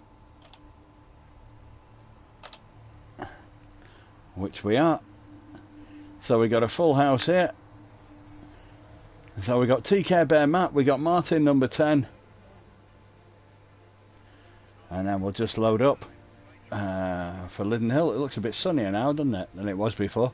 Or is that just because there's more light on the back of it? But there's definitely some shadows there. There's definitely some sunlight, so weirder things have happened. But this is Project Cars, where basically anything can happen, and it usually does. And for any of those of you that have partaken in this for more than a few minutes of your time will know exactly what I'm talking about. So, this is, as I said, semi-final number 1. Which is just about ready to go. Although, there you go. For a moment there I thought it wasn't going to load, but it has. Oh, so we got TK Bear Matt. We have Jiminal, we have Martin number 10, we have Ripper Rapper, we have MPR Young, L-Boy X850. Like I say, the big difference here, 6 laps. 6 guys in the race, but 6 laps. Now hopefully we can get some good views here of these guys. There you go. This is what you get to see from the back. It's quite interesting actually to get a view from here. I know we all like the trackside cam, but sometimes it's good to have a view from here because you do get a pretty good view. So we're looking at L-Boy's perspective as we get off and running. This is actually a good angle because you get to see who goes where. Oh no, something just happened. I saw something. Something just happened there. L-Boy gets away, but there was some sort of carnage there behind me. Definitely. There's all sorts of carnage going on behind. Somebody's gone from here as well. MPR Young is he drivable? Yeah, he is drivable, but there was definitely some carnage there which I didn't get to see properly. I didn't get to see that properly in that. But that's basically been a bit of a disaster for that semi. It's just one of those things that can happen. I'm not sure exactly what did. If we get to view that afterwards, then as from a steward perspective, then so be it. But I didn't see it clear enough. In the meantime, obviously we got Martin number 10 who is out there in front. We got Ripper Rapper there.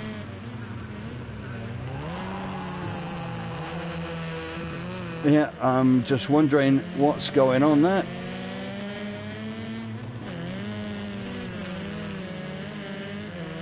There's some discussions going on, but in truth, what's going on the track is what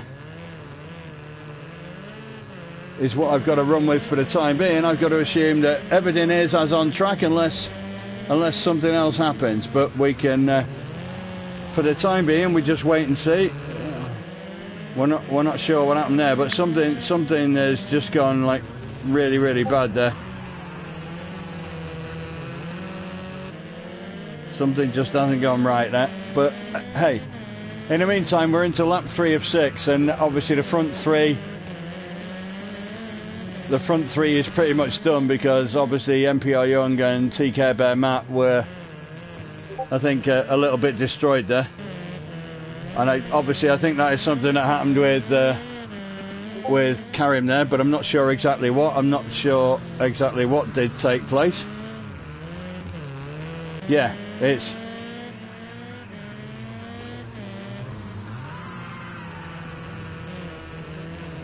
again, yeah, like I say, you can only see the stream footage, and something definitely did happen there. I'm until we get to see anything back, we've just got to let the race take its course. I think that's the only thing you can do to begin with. You've got to let the race take its course, and then if there's something else that needs to be seen after the race, we can always look at that after the 2 semis.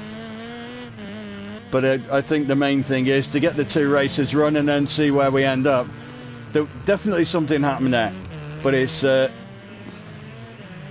unfortunately it happened as I was going off from one set of cameras to the other, and obviously some people went for a joker. Like I say, there MPR Young's his car is both him and Matt were basically pretty much destroyed at the very beginning of the race. Whether that is a red flag, hey, we'll look at this afterwards. No offense to the guys that are running, but you've got to keep running, haven't you? You've got to keep running to begin with. Because if everybody stops and somebody carries on and it's not a red flag, then it becomes awkward. Anyway, for the time being, we're into lap 6. And the front 3 are obviously Ripper Rapper, L-Boy X850 and Martin number 10. These 3 are obviously the front 3 as we stand. MPR Young was trying to still get around in his car. I mean, Matt's car was completely and utterly destroyed. So the end of that race is, as it stands at the moment, Martin number 10 takes the win. Elboy X850 takes the second place. Ripper Rapper takes third. Those are your three finalists at this point in time. I will say that I'm not trying to prejudge anything, but that might be one for the stewards to have a look at. Don't be overly surprised if we get a re-race, if we get a rerun of that semi. But then again, I'm not going to prejudice anything, but we can just see exactly what happens there. But something went not well. So we'll wait and see. No, nothing's intentional. No, nothing's intentional. I get that. No, nobody does anything on purpose. Let's get that out there straight away. Nobody does anything on purpose. It just isn't done.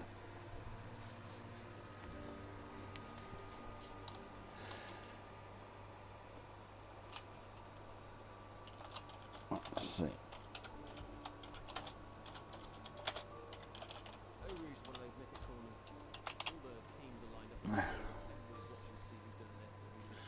So, like I say, what will happen for the time being, we can.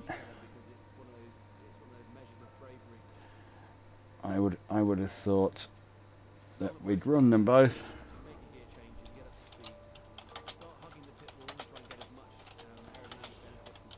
So effectively, that result at the moment is where we are with semi 1. Obviously, we'll look at semi 2.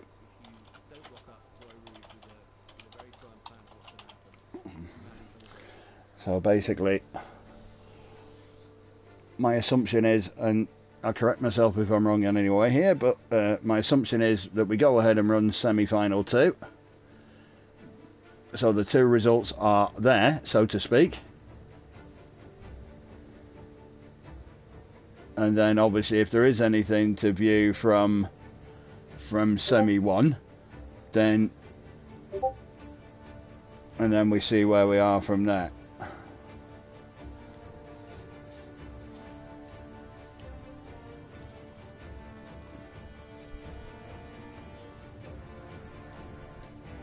So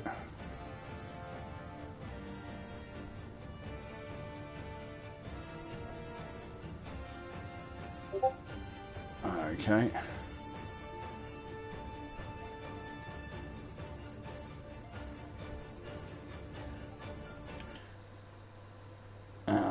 Let's have a look. I'm just going to try. I just want to see if I can get someone added into here. There you go. You get to see a rapid list of my friends, and it was rapid.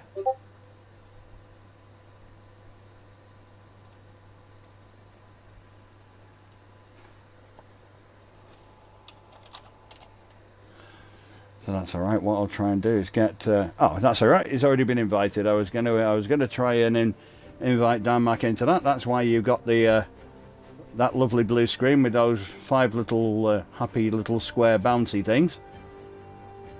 But I was only trying to do that just to get somebody in, but he's already in. In the meantime, we're just gonna get everybody in here now. Hopefully we will have less incident with this one than we had with the last one.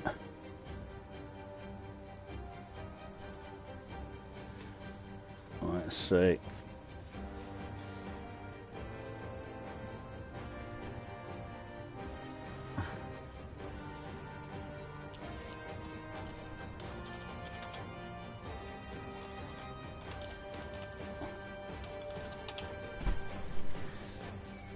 So, just waiting for everybody to come in for semi-final 2.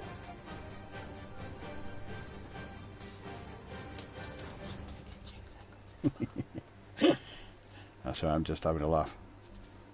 I'll share this all with you anyway, because Magnus said he needs to take a shower, so I said he was a smelly something or other. Shouldn't sweat so much, mate.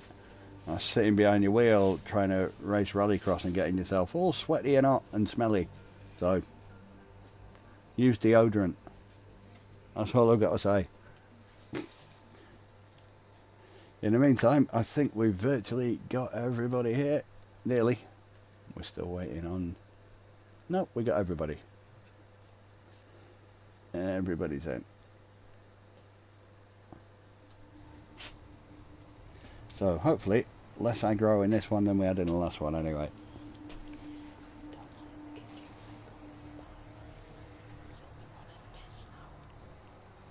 So I think everybody's ready. I do say I think everybody's ready. I don't know it, but I think everybody is.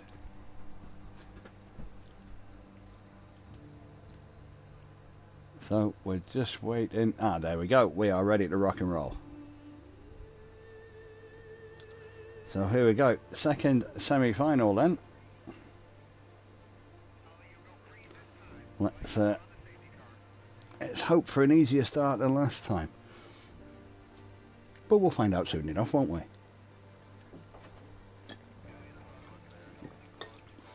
As for a question I saw earlier, is do the points, the guys that get DNF, do they still get points? My own take on it is they probably would, wouldn't they? Because they're in the semi. No, it wouldn't be fair for them to get no points because they, if you're in the semi, you deserve something. But it's a case of if you've got two guys who finish last, so to speak, unless there's a correct order. If there's a correct order for 4th and 5th, then for me they all get the points for those positions. That's my take on it. We'll find out. In the meantime, of course, semi-final number 6.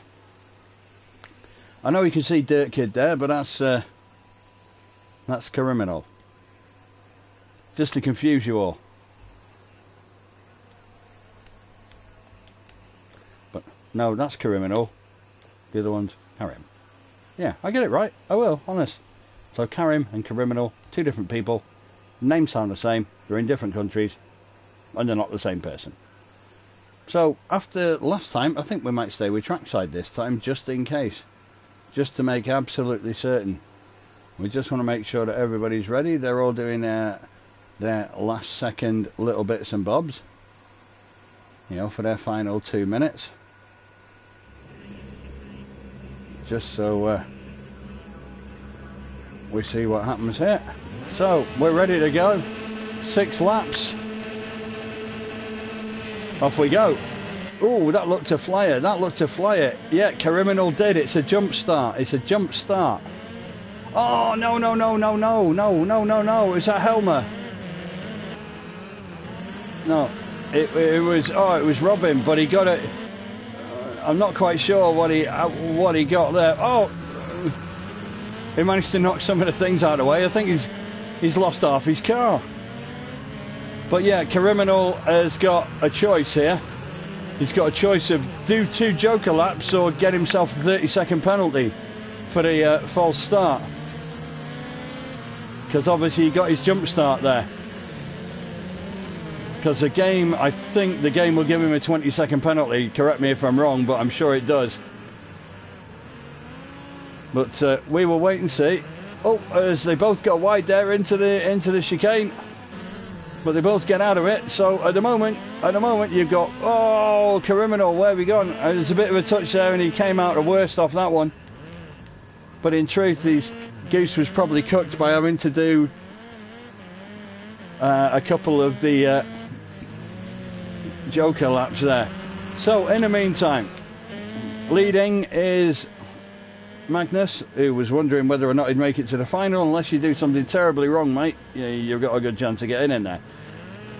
So he comes around and he's still got the lead there, having done his Joker lap. You've got Dirt Kid 91, I like the name, it works out well. So the two of those are pretty close, with RS Ripper in 3rd, Helmet there in 4th place, but there's only a couple of seconds between them all, and I can't tell who's done and not done the Joker at the moment because of all the close proximity things that I get on my screen. It's great, isn't it? So Robin is in 5th with his half a car, and Criminal is currently bringing up the rear. but of course he needs to do 2 joker laps anyway, so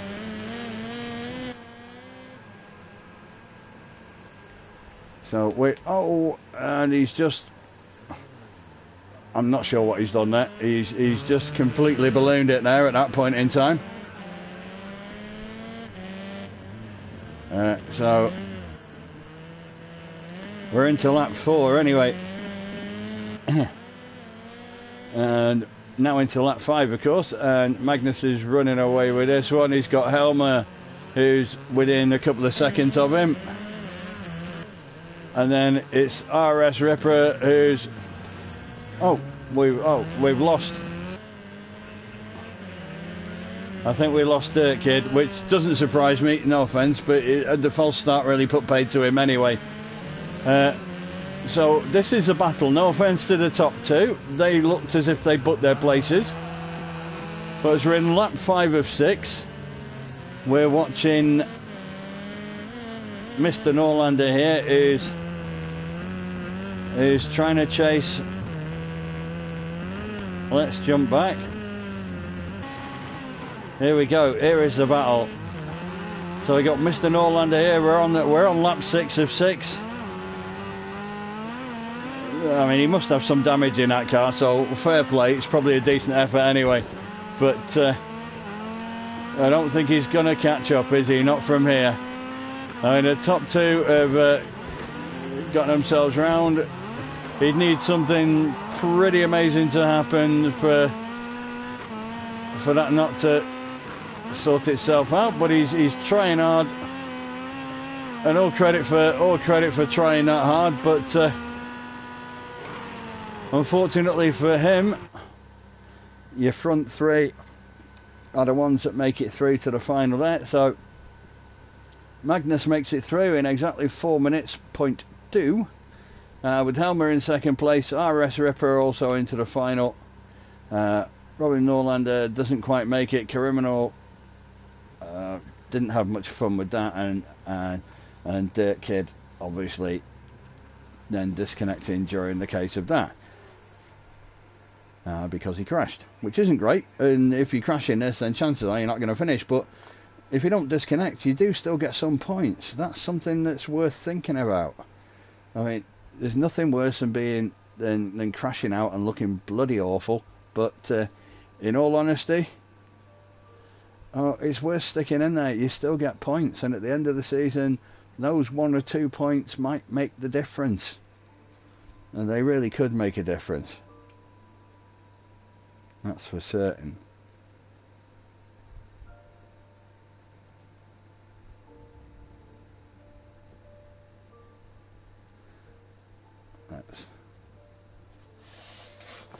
So now it's a case of just waiting for the final. I just want to double check. Well, we will double check that everything is okay from semi 1, that's all wrapped up. But as long as it is, then we'll be good to go for the final in a few moments' time.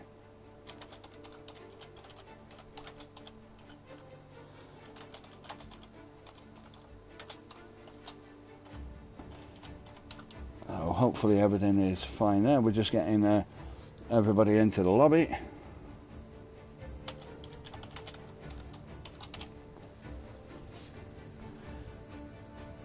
Let's see that. So here we go. We're getting ourselves nicely populated in here for our final.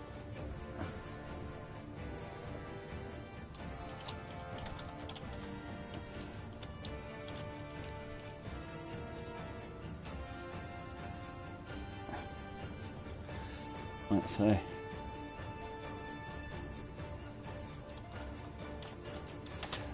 Let's see here. So we're just going to double check. I think the stewards might be just putting a hold on things just for the moment.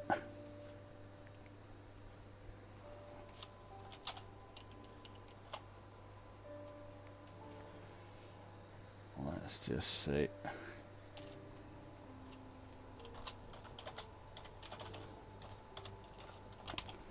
So again, we got a couple of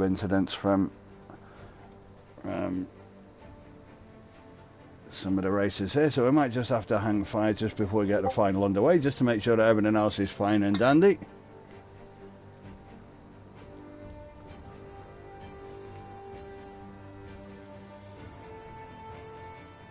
Yeah, so that's okay.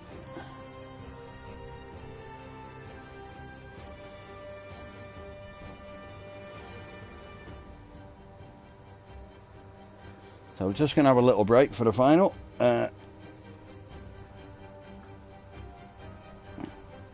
Just while everything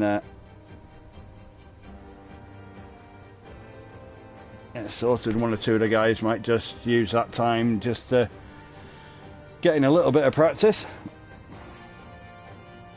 Don't blame them if they do, actually, if I'm quite honest.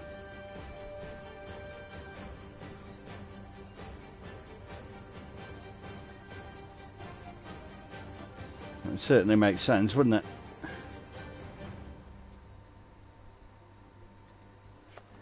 Let's just see.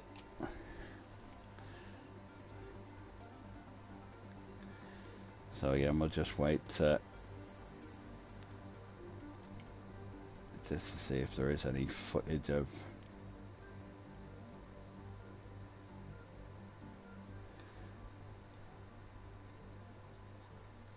just see exactly where we are with all of this. So again, like I say, because we're trying to do it properly, this is what would happen in the real world. That is what they would try to do. They get everything sorted out, so it's not done retrospectively.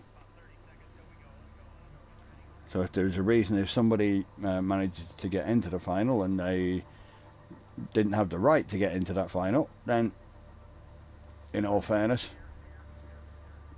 this is how we get to look at these things.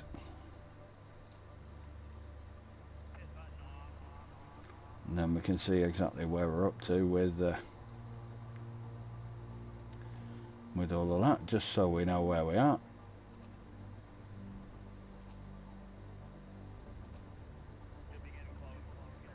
Let's have a look.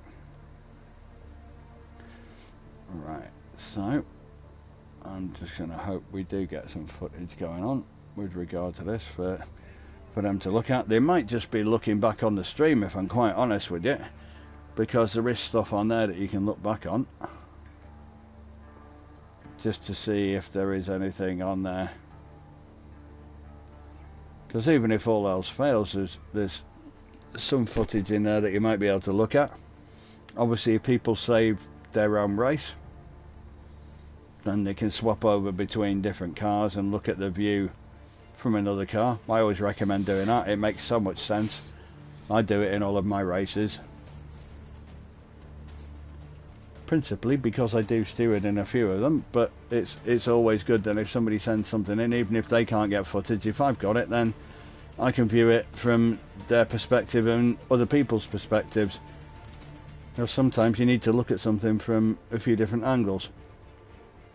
You have to look outside the box sometimes, because what might look obvious from one angle might not be quite so obvious from another, and vice versa for that matter. You might look at something and you think somebody's hit you. Look at it in chase cam and look from behind and you might see totally different. You know, people think they've gone in a straight line before and they've actually been veering to the right and hit into somebody else and blaming somebody else for it. Easy done. It's all about perception. Right, let's have a look at this.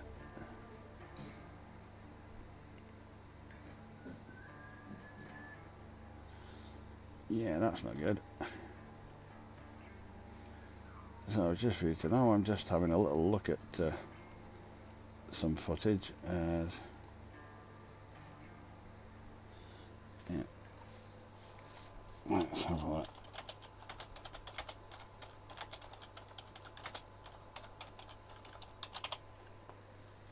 Let's have a look. So just so we can see again, just trying to look at some bits of footage and stuff like that and trying to get it.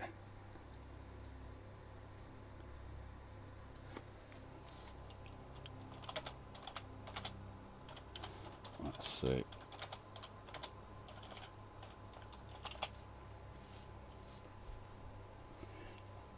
Let's have a look.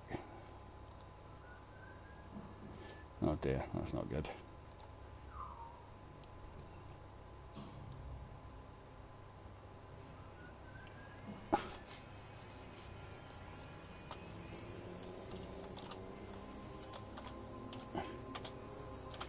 Let's just see that.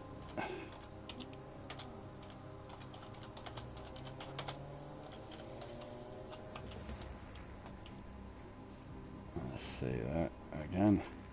This is where it can be hard in this sort of thing. It's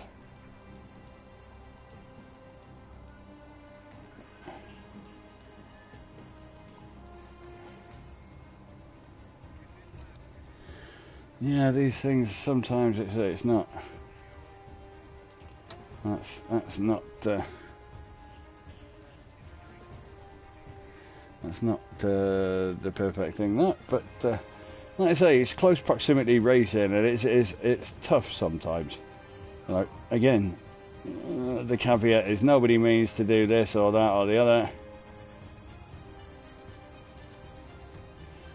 So, like for me, let's see that. So again, just so we can.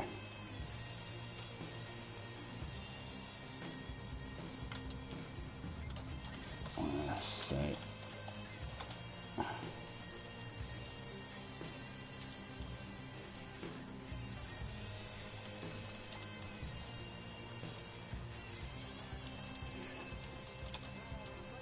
Yeah. Let's just go on for that, just so we can see exactly.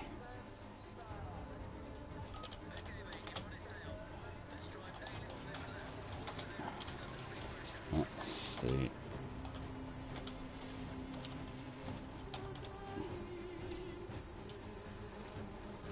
Never a dull moment, you see.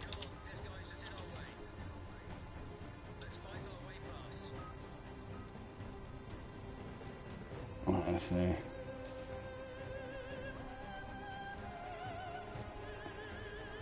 Let's see.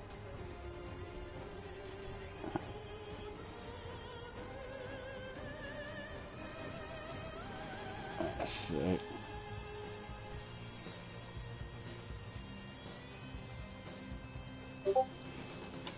Let's have a look.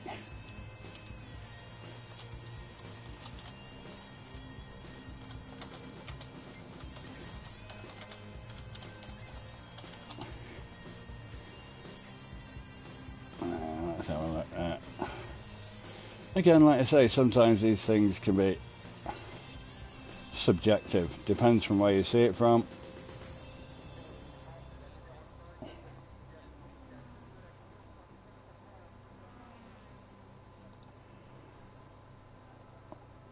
It's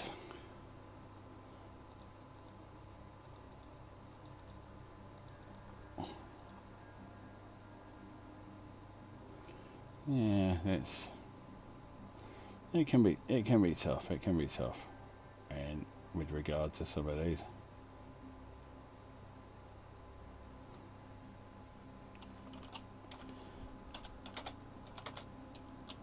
Let's see.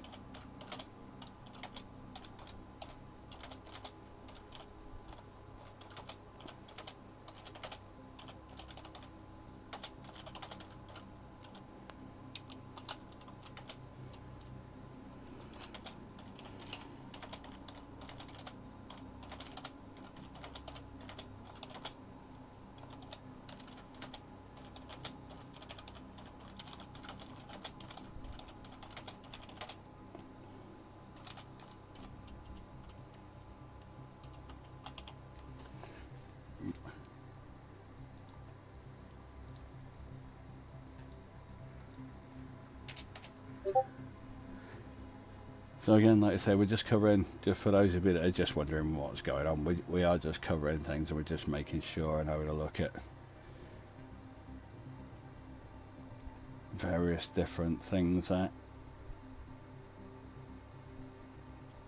sometimes these things happen, and they're all happening tonight. It's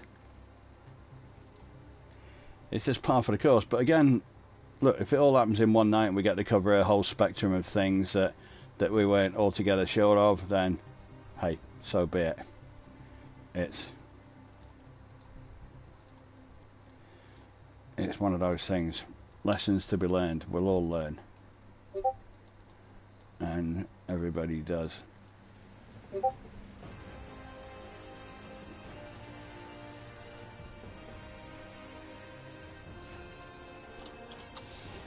Let's just see.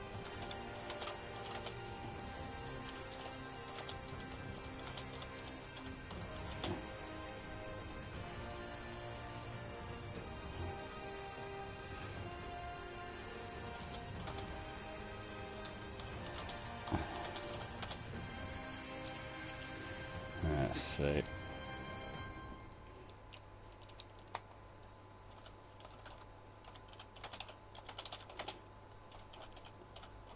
So again, like I say, when you've got something like that, stuff can be subjective, and obviously what you're trying to do, you're trying to deal with it on the night. It is tough when you're trying to look at things, and obviously everyone will have an opinion. Certainly the drivers involved will have an opinion. You've got to try and look at it in a certain way. I think it's fair enough to say, everyone will have their view. I'm not going to give mine personally on here, but it's the nature of the beast. It is what it is.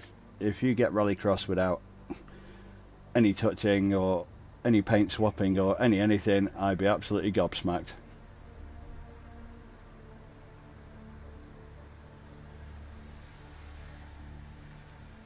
But we'll let's see.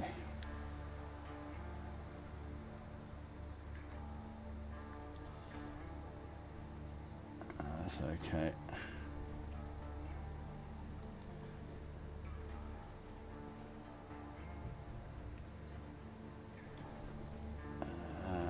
So again, we'll just make doubly sure with some of that stuff. I'll just wait and see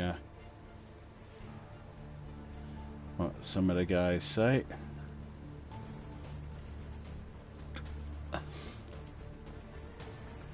And like I say, weird things happen in anything, don't they? Just as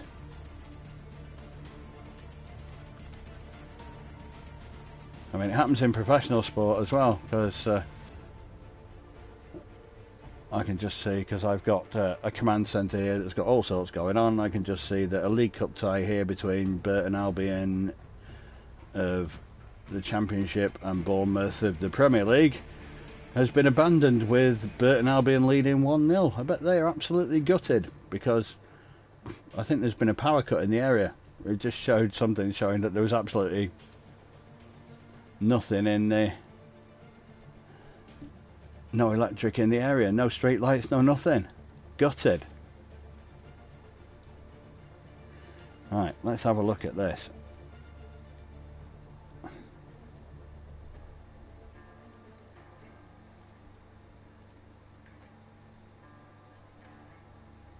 Yeah.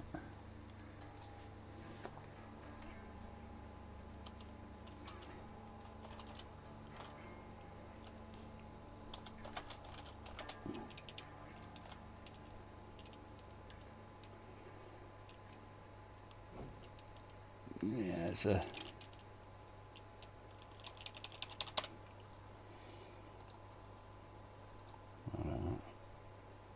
Like I say, tough to look at all these things.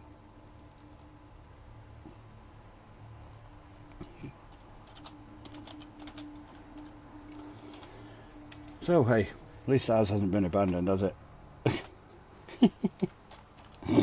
You can look at it.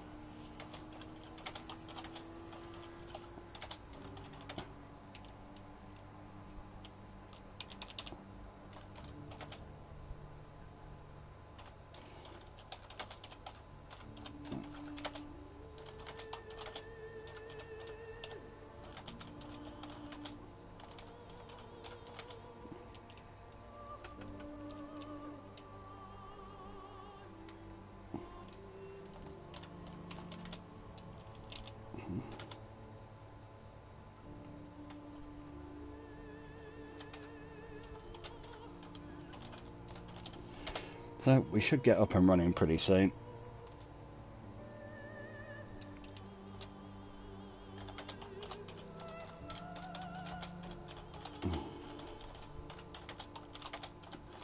Let's just see.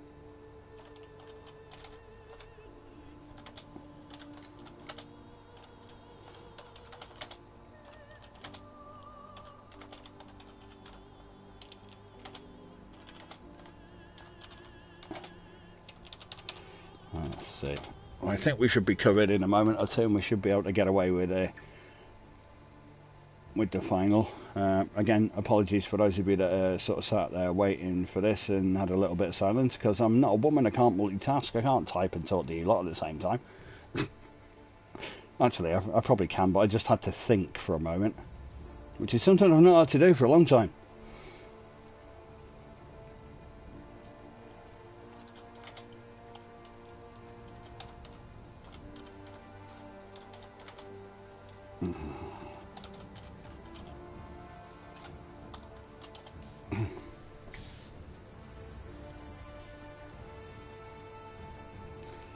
So hopefully that will kind of clear up most of that, and I think we will be as we are.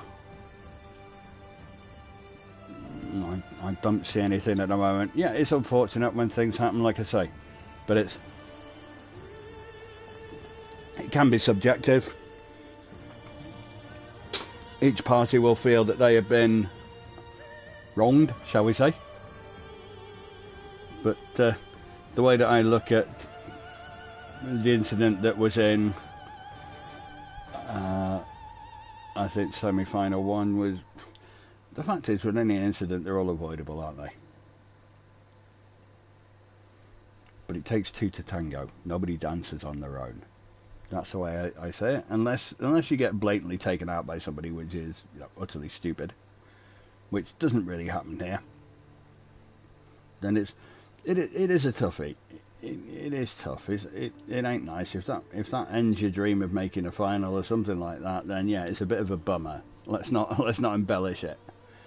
But if I can put it in those terms, unfortunately in rallycross, poo happens.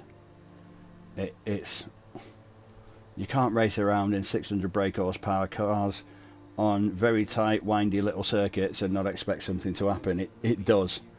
You know, it's just the way it goes. Where they are, and you're wheel to wheel with these guys. They're in a strong situation. Their car is running well, and you're both in a good position. Honestly. At that point, it's like playing high-speed poker. All you can do is try and gauge the profile of your opponent right until you've come out to them.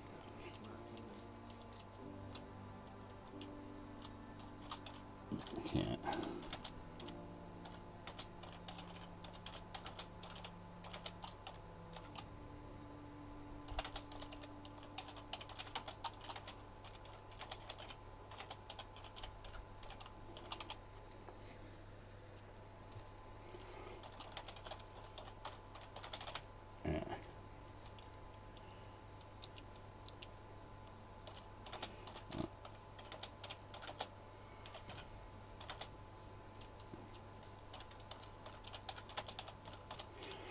It is a tough one, and again with rallycross, that's the thing that you look at and you say, well, does that make a difference? I know, generally speaking, if you approach a corner and you have the lead, you have track position, then you win that one. What I want to know is how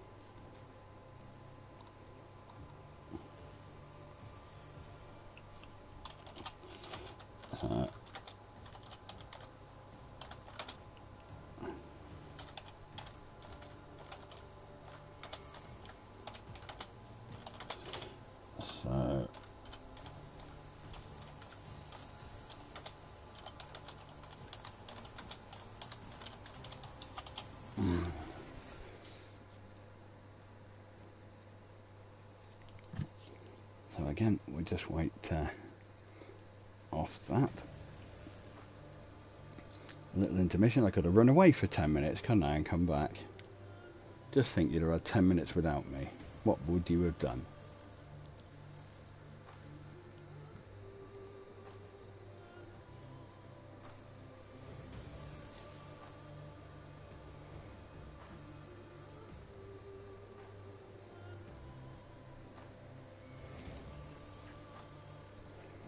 Once we get that clarified, then I would hope that by that point we might be good to go.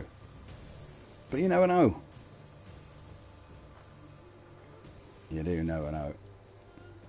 Got a couple of responses coming anyway, so what I've said might have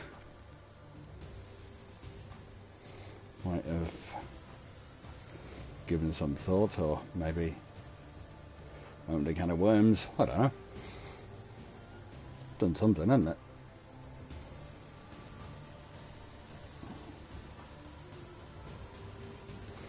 But we'll see.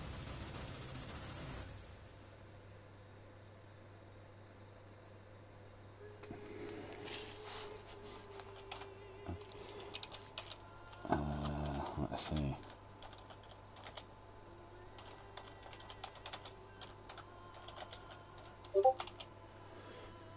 Let's just see on that.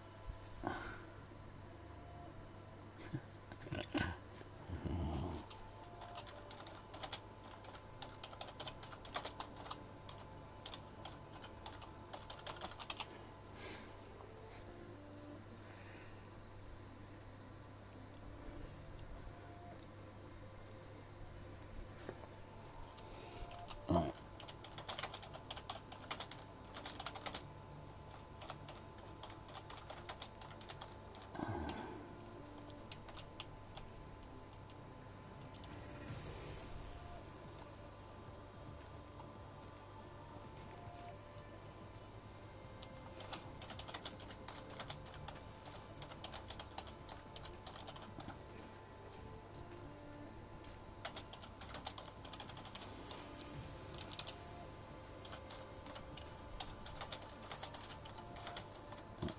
See.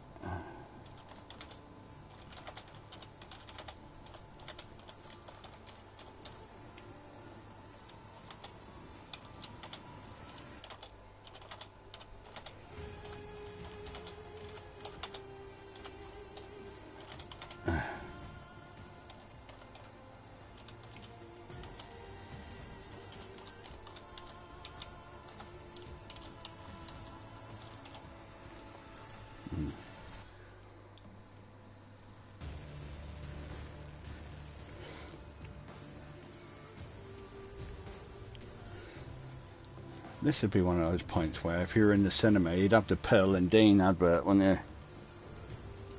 I haven't been in the cinema for years, so I can't tell you what they have anymore. It's probably something completely and utterly different these days, but you never know.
But again, this sort of thing, when things like this do happen, obviously, if you're trying to deal with these things in real time,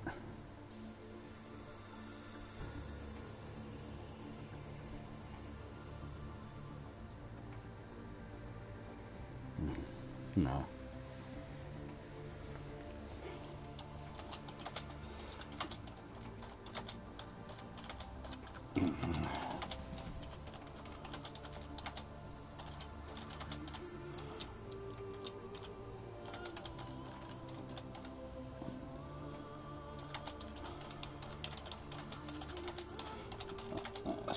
On that.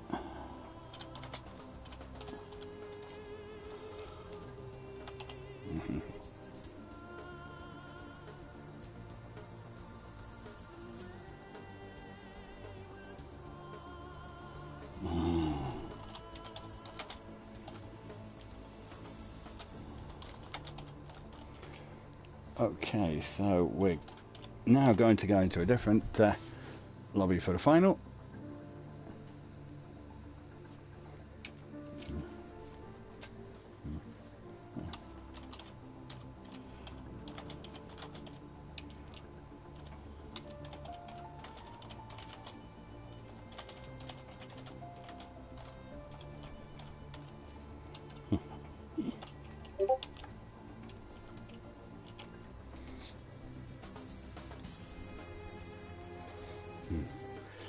Here we go then, peeps. it was worth the wait, wasn't it? Come on, you know it was.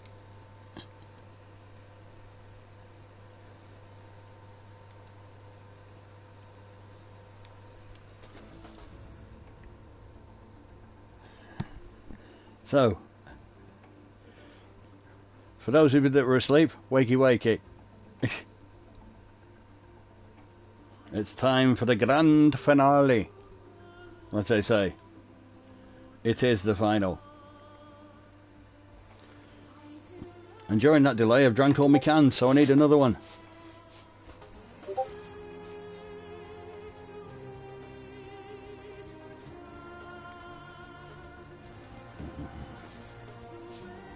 Oops.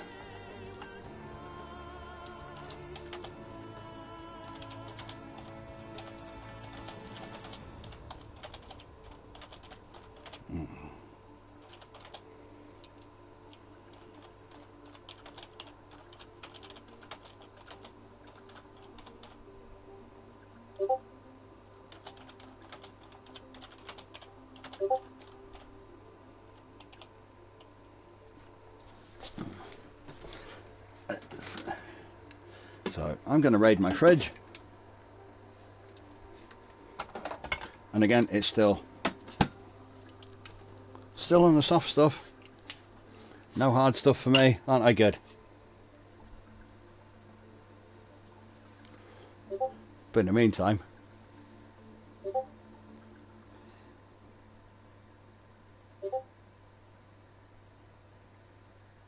let's see on it.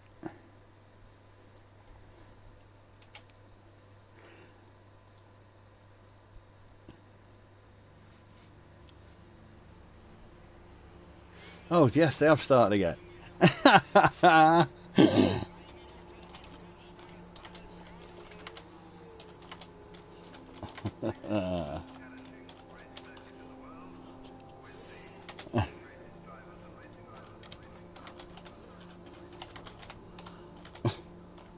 How weird.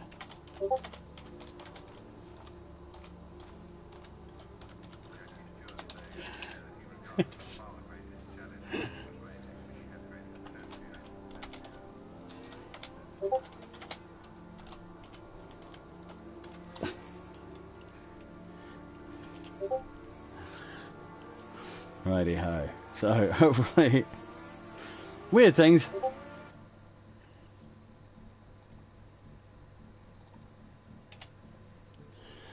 Ah dear. So hopefully we'll be ready to go any moment.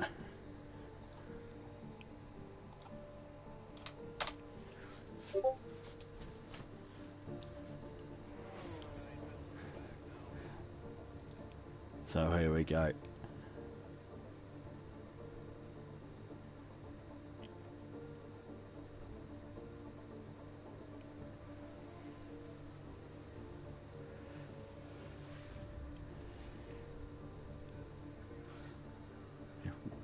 hopefully it'll be worth the wait. Hopefully it'll be a storming final that'll be well worth the wait. You hope so, don't you?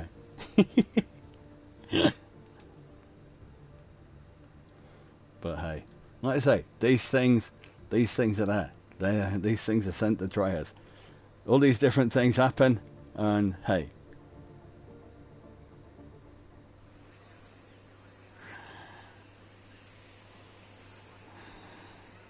Okay, let's jump in. Right, so let's get ready to rumble. We are ready to go. We are ready to go. At long last, we're what, 2 3/4 hours in, and we got to the final. We did get here. Honest, we did. Seriously. All ye of little faith who never thought we were going to make it, we did. We got here. And according to my headphones, it's windy, because I can hear the wind. I can hear it. So hopefully everybody is ready to rock and roll. Here is the culmination of tonight's event. This is the final. Who's your money on? Let's get going. Does everybody get away okay? Yeah, I think everybody does get away okay. Oh, no, don't crash, don't crash. You did crash. Marvellous. But I don't think there's anything in that. I just think it's the trajectory that everyone's going. But that gave RS Ripper an absolute perfect line out. He got off to a good start, and that's bought him some time. Obviously, Martin number 10's got his joker done, and so did Ripper Rapper. But RS Ripper's got himself near 4 seconds advantage. Obviously, Magnus has got bad damage. I think he's struggling to drive that car. I don't think there's anything about it. I think he is struggling to drive that car. He's finding it very tough to keep it on the track. So that's hammered. Hellboy probably came off slightly better, but the two of them, I saw the two of them went into the fence. And Helmer, his car doesn't look damaged, so I'm not sure. Oh dear, then again, where have you gone? He's gone somewhere else. Oh, well, he's going for his joker anyway. What the hell? Go and take it. Oh dear. I think he's having serious trouble with that car, isn't he? It's like drunk drive simulator, isn't it? Sorry, mate. I'm not taking a mickey, but I know I won't be surprised if he's. Oh, I thought I was going to say you might have blown your engine, but hey, look, there's 6 laps left. Anything can happen. Weird and wonderful, but.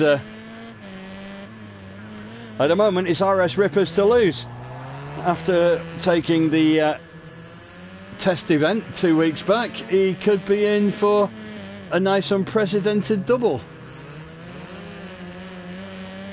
And at the moment, barring disasters, it's pretty much looking that way, isn't it? Oh, because he's...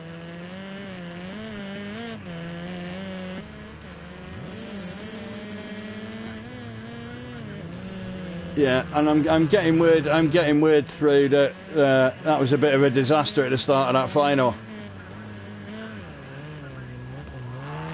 Because I think 3 of the cars just got murdered.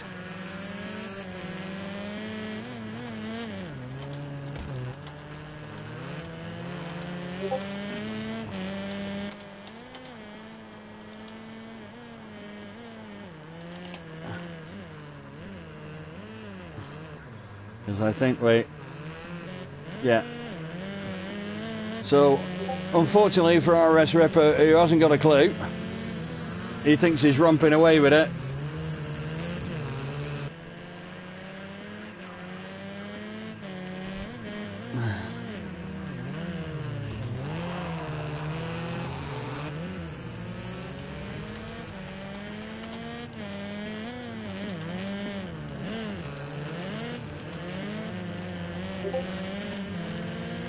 That's I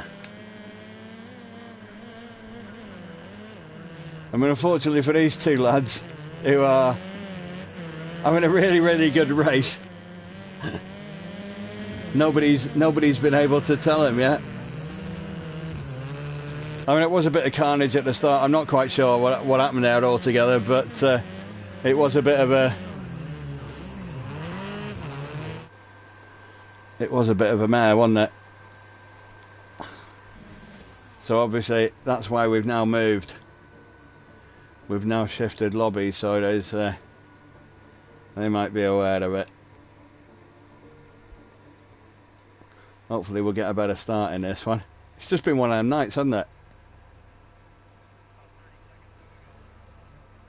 It's just been one of those nights. I think that's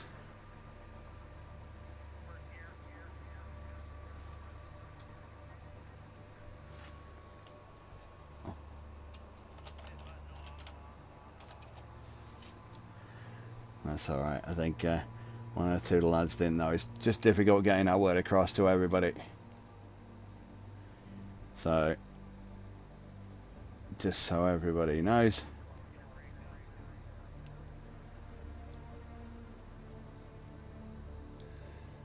I'm not sure if everybody was aware of it in the original lobby, unfortunately for them. But again, these are things that we can look at. There's a lot of material to chew the fat over before our next event in 2 weeks' time. Let's put it that way. There's, and I don't mean that in a horrible way. It's just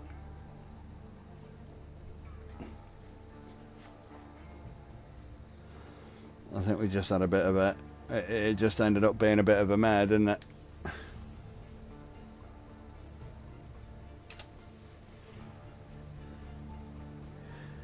But hopefully we'll get the other guys in. Pity for them though, because they had a good battle, bless them. And it was a good battle.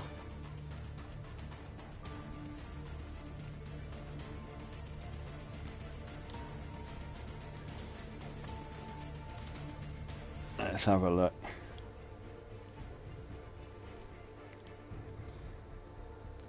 So hopefully we'll get the other boys in. Whereas so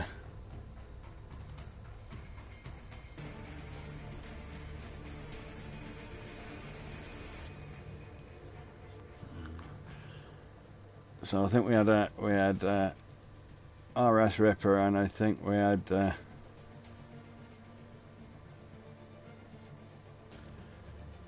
I think it was RS Ripper and Martin, was it?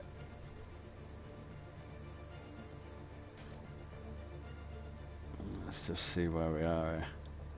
Well, like I say, anything that could have gone wrong did go wrong. It's been one of them nights, people. So hey, that's just how it goes sometimes, isn't it? Let's be honest, it's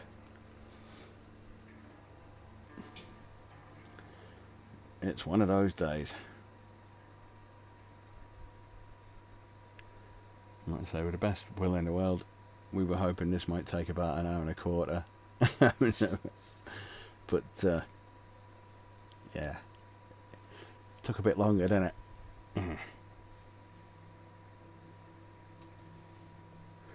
Ah, there we go.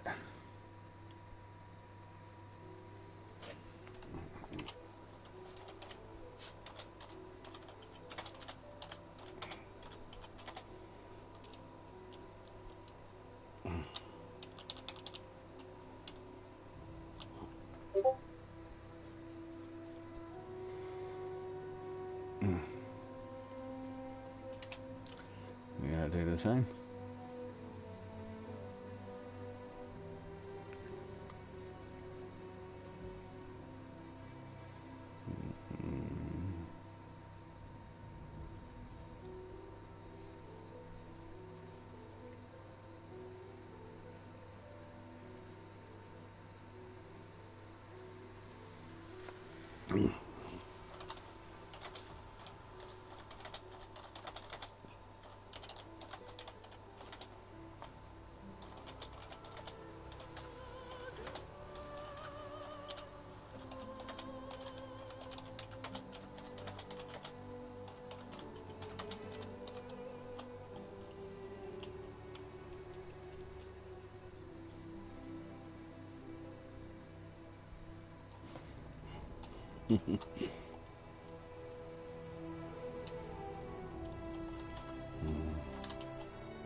Well, let's just say an interesting end to an interesting night.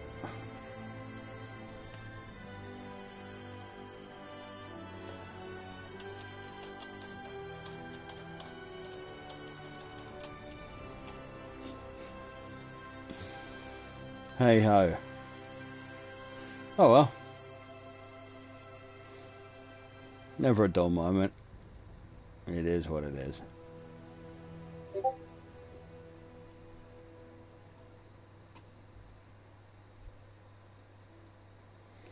So I'm going to make the assumption that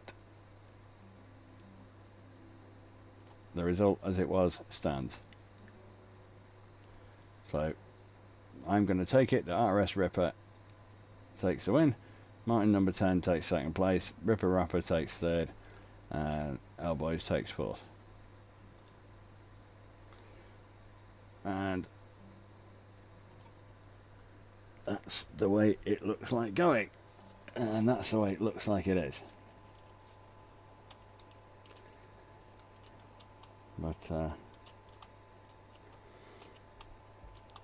we'll obviously try and sort out most of this stuff for next time. So hey, on a sort of somber note, I'll see you for tonight, but we'll be back in a couple of weeks, and we'll get to sort out any of these issues anyway. But until then, have a good night, people. Stay safe.